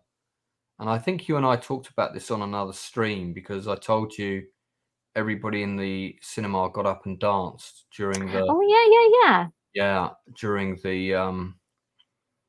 shake it up baby now. And I remember when the movie came to my local cinema, which I was working at the time, that just didn't happen. But it happened in the West End in central London on the opening night. We would, because you'd get the film in the West End would come about a month earlier. So central London would get films sometimes even 2 months before they'd go on worldwide release, but they'd always get them early. So we would always travel up to what we call the West End so we could see them straight away. Even though I was working at a cinema, I could watch them for free, you know. Yeah. But I always wanted to watch a film when I wasn't working in case I had to kick some noisy kids out. And this, I always remember this, packed out first night. Everybody was so into the movie. Broderick just sells it. I mean, So great. If he didn't connect with the audience the way he does in the movie, the film just wouldn't work. And it's one of John Hughes's best films, in my opinion. But his best is it. You know what? I think so. Trains, Planes, and Automobiles is his Oh, best. you think it's his best? Okay, yeah. I think probably Trains, Planes, and The Breakfast Club are probably, in terms of moral messages and just in terms of landing a, you know, whereas Ferris Bueller's Day Off is really about a rich, entitled kid who gets away with a lot of bad shit. I don't really know what the moral message is. But it's a lot of fun watching him get away with it and besting his teacher. Yeah. God, man, do you know, like John Hughes died at 59, and I'm going to be 59 in 7 years. So, a heart attack. But he was one of my favorites from him was Mr. Mom. I thought that was a great movie. I couldn't stop laughing. He wrote it, at least. I just couldn't stop laughing on that movie. Yeah, but he directed this one. He directed this one. He directed Planes and Trains, and he directed The Breakfast Club. So of the ones that he wrote, directed, and produced, I think those are the three strongest. And I would, I'd argue this is. I think you're onto something there. Which reminds me, maybe I should put that down. It's Baby's Day Out. This was so good, Ferris Bueller, and I think the end where he's like, "You guys are still here." Oh yeah, yeah. And we were. We were still there. I was like, yeah.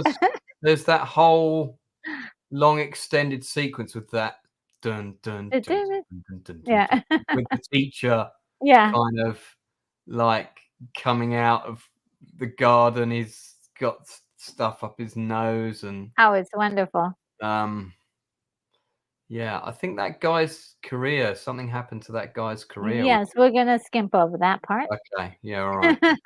Shame, because he was. We gotta keep things positive around here, please, guys.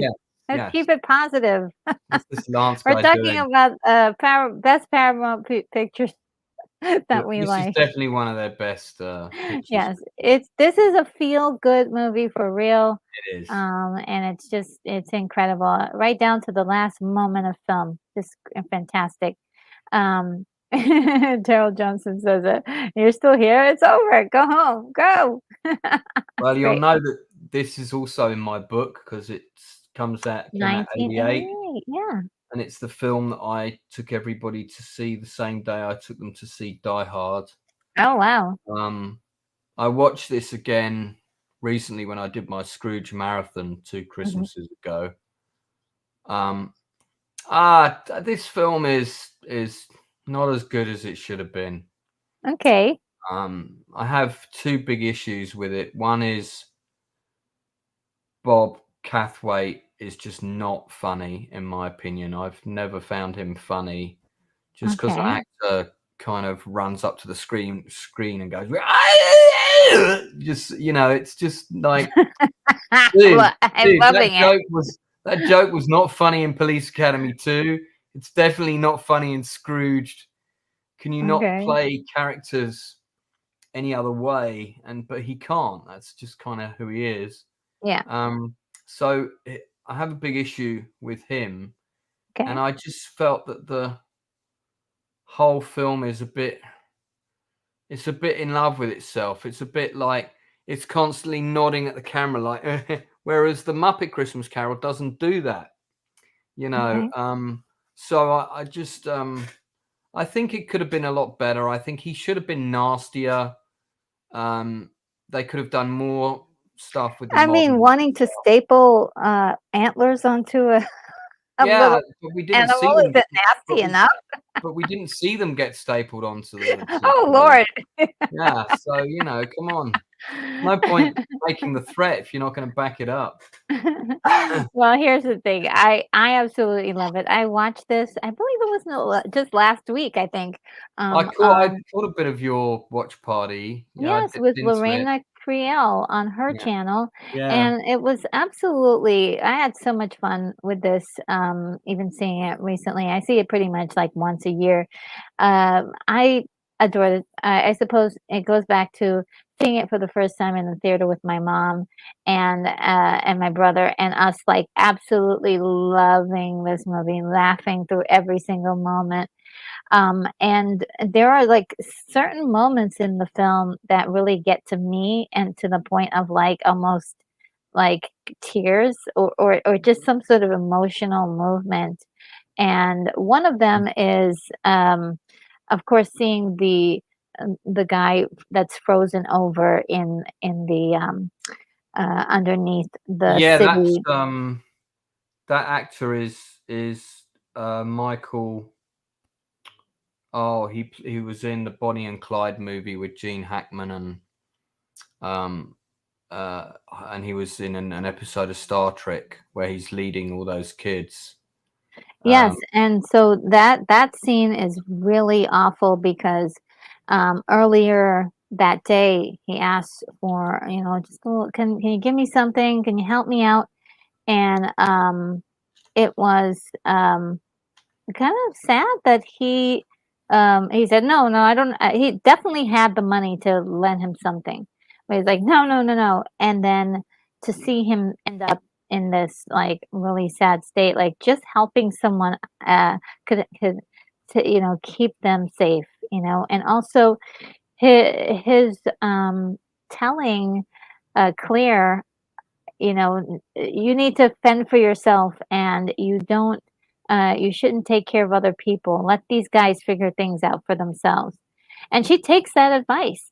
But at as the repercussions of that is, of course, the guy goes, he doesn't have any place to go anymore.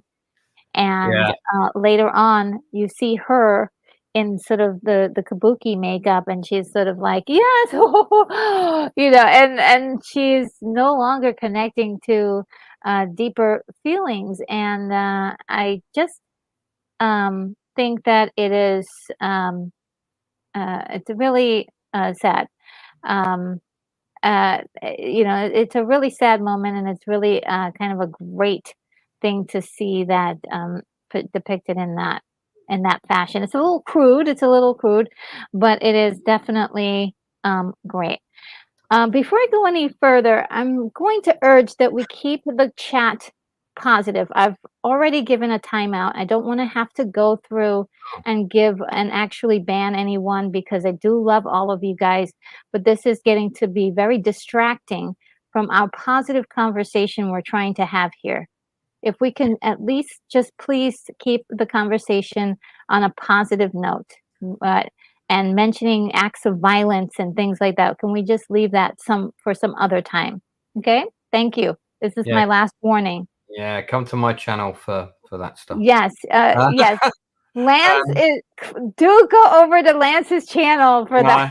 no, not that I condone. Not that I condone acts of violence. I mean, just an interesting side note about this film Mhm. is Bill Murray was not happy with the Yes, final he did cut, not. Yeah, that's true. and he said that only about 40% of Michael Glazer's script actually made it on screen. He also said that there was a whole load of stuff that was shot for the movie that isn't in the film's final cut. And that the production was not a happy one. Murray and Richard Donner, and Richard it's Donner, amazing that yeah. it's a Richard Donner film because it doesn't feel like a Richard Donner No, film. it doesn't. He was going through something. But they were really they really didn't get on. And Murray said that the script was so good, and Donner kept telling him to play everything bigger and bigger and bigger. Yes. And you know, and I think it would have been really interesting to see the version of the film that Murray signed up for, and also, you know, maybe a restored cut with a lot of the other stuff. He said that there was you know, the original film was a lot more subtle, and I think it could have been a much better film than it was. I still have a fondness for it. Yeah. There's still a lot about it I like. I mean, when you're talking about the death of Michael J. Pollard's character, one of the things that the movie does differently is his character still dies, whereas in all the other Christmas carols, the person who dies in the present, when he goes back, he has time enough to change that. Yes. So in the definitive version, I'm talking about the Muppet one, of course, the teeth chattering little bunny rabbit is still saved. That's the same character that Michael J. Pollard's playing. Whereas in this version, which is much darker, Yes, he we dies, see period, and we see him with the ghost of Christmas present, or I forget which ghost she is Christmas now. She might present. be. She Christmas goes. present. She is the one that whacks him in the face with the Yes, toaster. Christmas present. Right. And he's kind of all in white, and it's like he's gone to He's heaven one of with them, her. yeah. Yeah. So he kind of has a little redemption arc there. And Alfre Woodyard is in it, and I absolutely love her as an actress. I think she's amazing. So Yeah, I thought she may have been wasted on this character. To me, I feel like like they could have just had anybody play that role. But it's sort of like yeah, getting like you know, it was really like a super flex to have her and playing that role because she's just really such a strong actress. She could have done something. you had Mary Ellen Trainor in the film as well. She was sadly no longer with us. Passed away at 62 from cancer, but she was married to Robert Zemeckis for 20 years. Okay. And I mean, you'd know her as Gail Wallins in Die Hard when she's appearing as the reporter on the TV, and I'm Gail Wallins, and you know, Harvey, we're on the air. That bit, but she's a jobbing actress, or was, and she has a pretty nice little role in this. But yeah, okay, let's move on. Let's move on. Enough, But yeah, enough time on Scrooged. Scrooge. Scrooged, a very the verdict is split. One love and one okay. I think I give it a 7 out of 10. I guess. That's not bad. Hey, that's not bad. From one Pets. disappointing film to another. What? This movie has a cult following. There's a lot of people who love Pet I Cemetery. didn't like this film. I didn't hate it. I thought there were moments that were truly terrifying and interesting. But I just for the life of me can't figure out the end of the movie. I know I saw it, but I can't remember it. I can't even remember the end of the film. I remember I rented it on video. Uh-huh. You know, this was the time when they were buying up anything with Stephen King's name on it, because you had Firestarter, which actually is a pretty underrated movie in my opinion. With Drew Barrymore, you had Stephen King's Christine, 3 or 4 years before this with my friend Keith Gordon in it. And then I think there was a few other ones that were like, they did a version of it around this time. That was like 1990 maybe.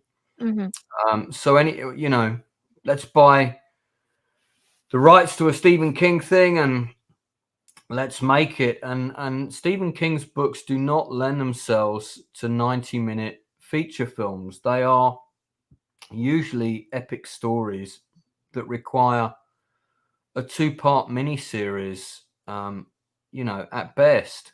Yeah. I mean, look at Salem's Lot. I'll rest my case. So, Pet Sematary, if there was a good book there, it did not translate to this film.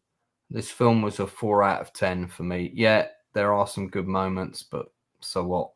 There's not enough, and it just doesn't hang together. And I've never watched it since. Okay. Well, Hansel and Gretel, Witch Hunters. This, Haven't seen it. in my opinion, it is a guilty pleasure of mine. I do love. There's some moments where it goes off kilter, and did love it for that. Frankie Jensen is in this and plays the big bad, and I do love her acting in this. I was really kind of surprised she could do that. But we've got Jeremy Renner and Gemma Atherton in it. And I got to meet Gemma Arthurton. You did? Yeah. Oh, wow. She was in a play with a friend of mine, and I was waiting patiently with my casting director who came with me to see the play to meet her. And, she came out, and some guy who was also in the cast, who was rushing around, bombed past her, bumped into her, and banged her and threw her right into me. And I went to catch her because she was going to fall over. And let's just say that my hands landed on a completely inappropriate place, and I was mortified. And it was all really funny, and everybody laughed. But nevertheless, that was not the way I wanted to be introduced to Gemma Arthurton. But yeah. That I could have killed that guy, because I was waiting there for about half an hour, and as soon as she came out, he came bolting out behind her, past her, and almost knocked her over, and threw her right into my arms, literally. And I was like, "Oh, yeah, hi, I'm Lance." So that was funny. Yeah. She was really lovely about it, though. She was a very nice person. So I haven't met Jeremy Renner. Daryl Johnson says, I'm with Lance on this one. Should have never been made. Talking about Pet Cemetery. Yeah, just, it was very disappointing. Yeah. Okay. And have you seen any of the X movies? Yeah, I saw the first one. Kind of liked it. I feel like I did see the second one, but can't remember a thing about it. And then didn't they do one with Ice Cube? I think he was part of it. Like he's like one of the operatives or something. I'm not sure. This is one of those. This is a blind spot for me because I never saw any of those movies.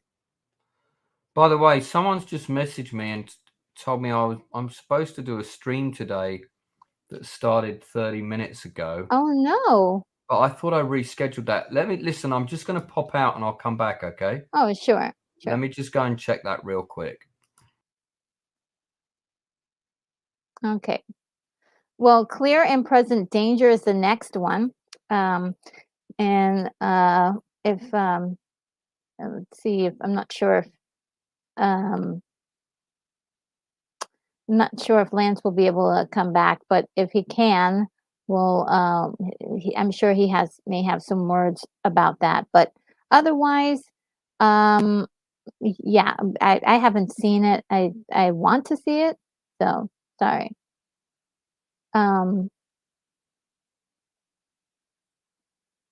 And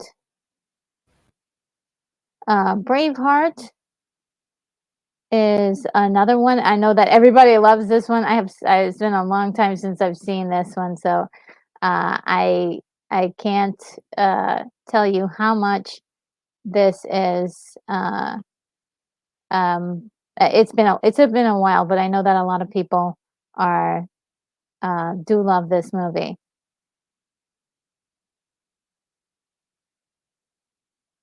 All right, I'm sorry I have to do this. You have forced my hand at this point, Hungry Jerk. I really don't want to have to do this, but I'm asked you nicely to not leave comments like that, and you're obviously distracting me from what I'm doing here.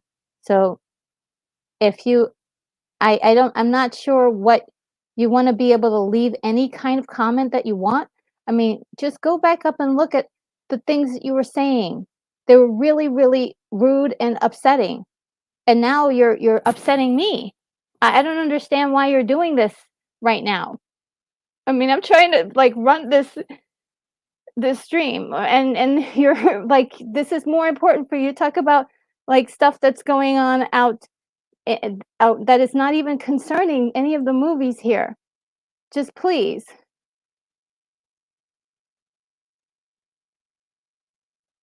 I did not want to have to do that. Freedom! Braveheart. Are you all right, Retro? No. What's wrong?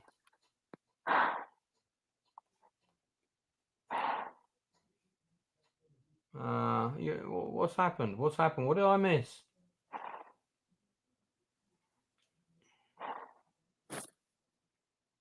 You okay? Oh. Okay, guys, I don't know what happened there, but Retro's had to duck out. So I'm going to fill for a second. Look, what you need to remember is Retro's channel is very family friendly orientated. So we keep bad language absolutely off the table, which for me, being a sweary Mary, is something she's had to remind me about more than once.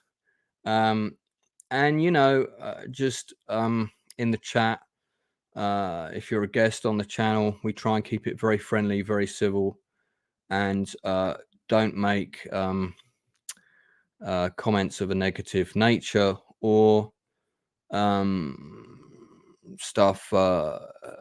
We don't get into politics or religion and this kind of thing.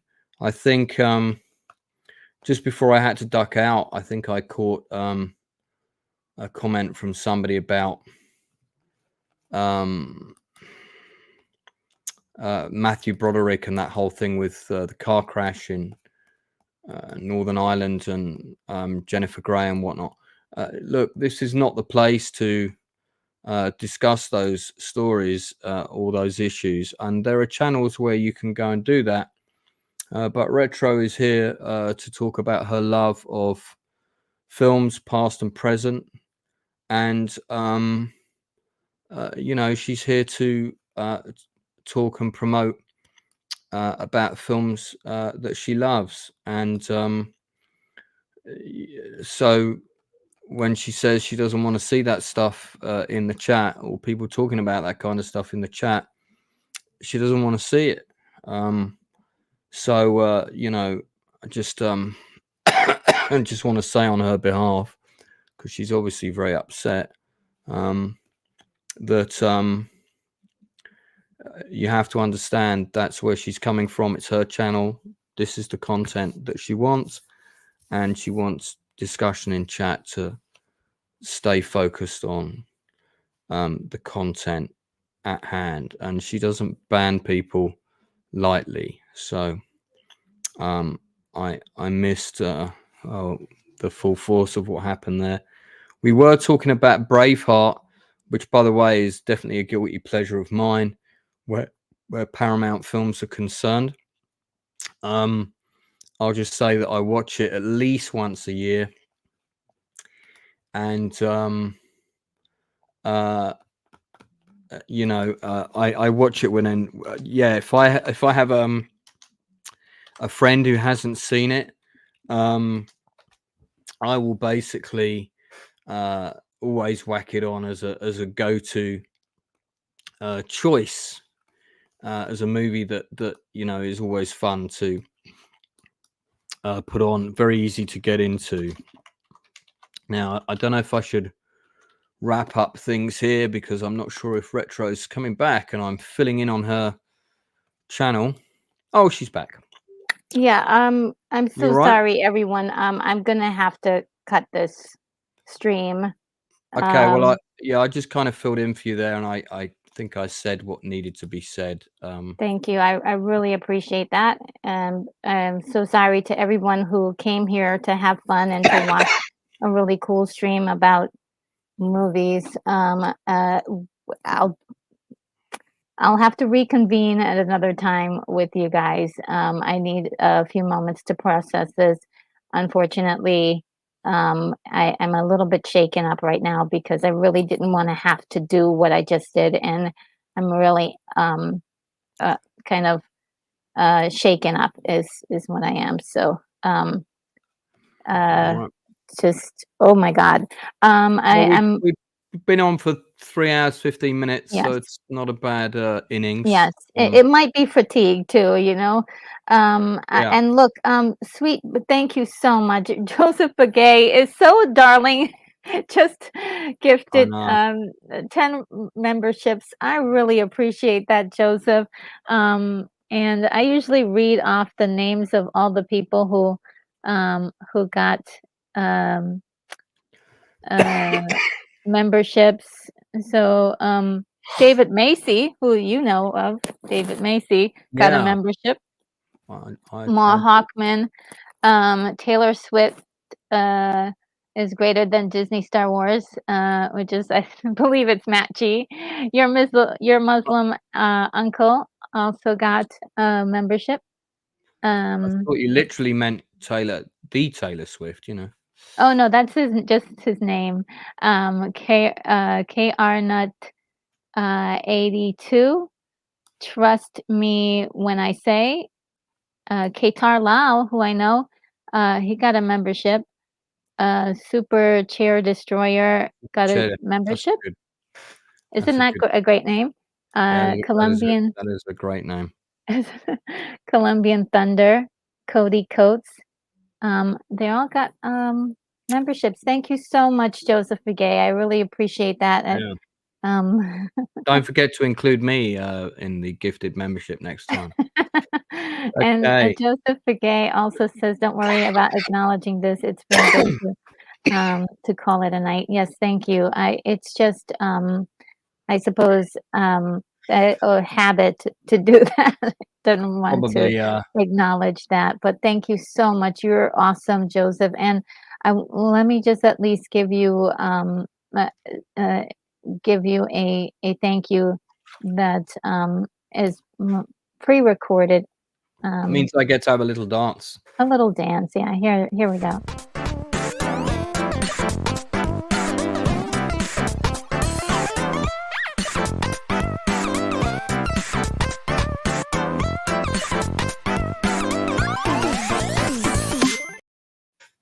Oh, thank you guys. I really appreciate it.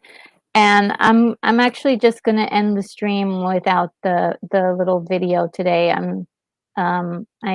think it's yeah, I'm not feeling very well. So if you can have a good one, and hopefully will see you tomorrow in the watch party. Anyone who wants to join us for the watch party for The Fifth Element, which it should be a lot of fun. Hopefully, I will be feeling better by then, and I will see you in the next video. Take care, everyone. Bye bye.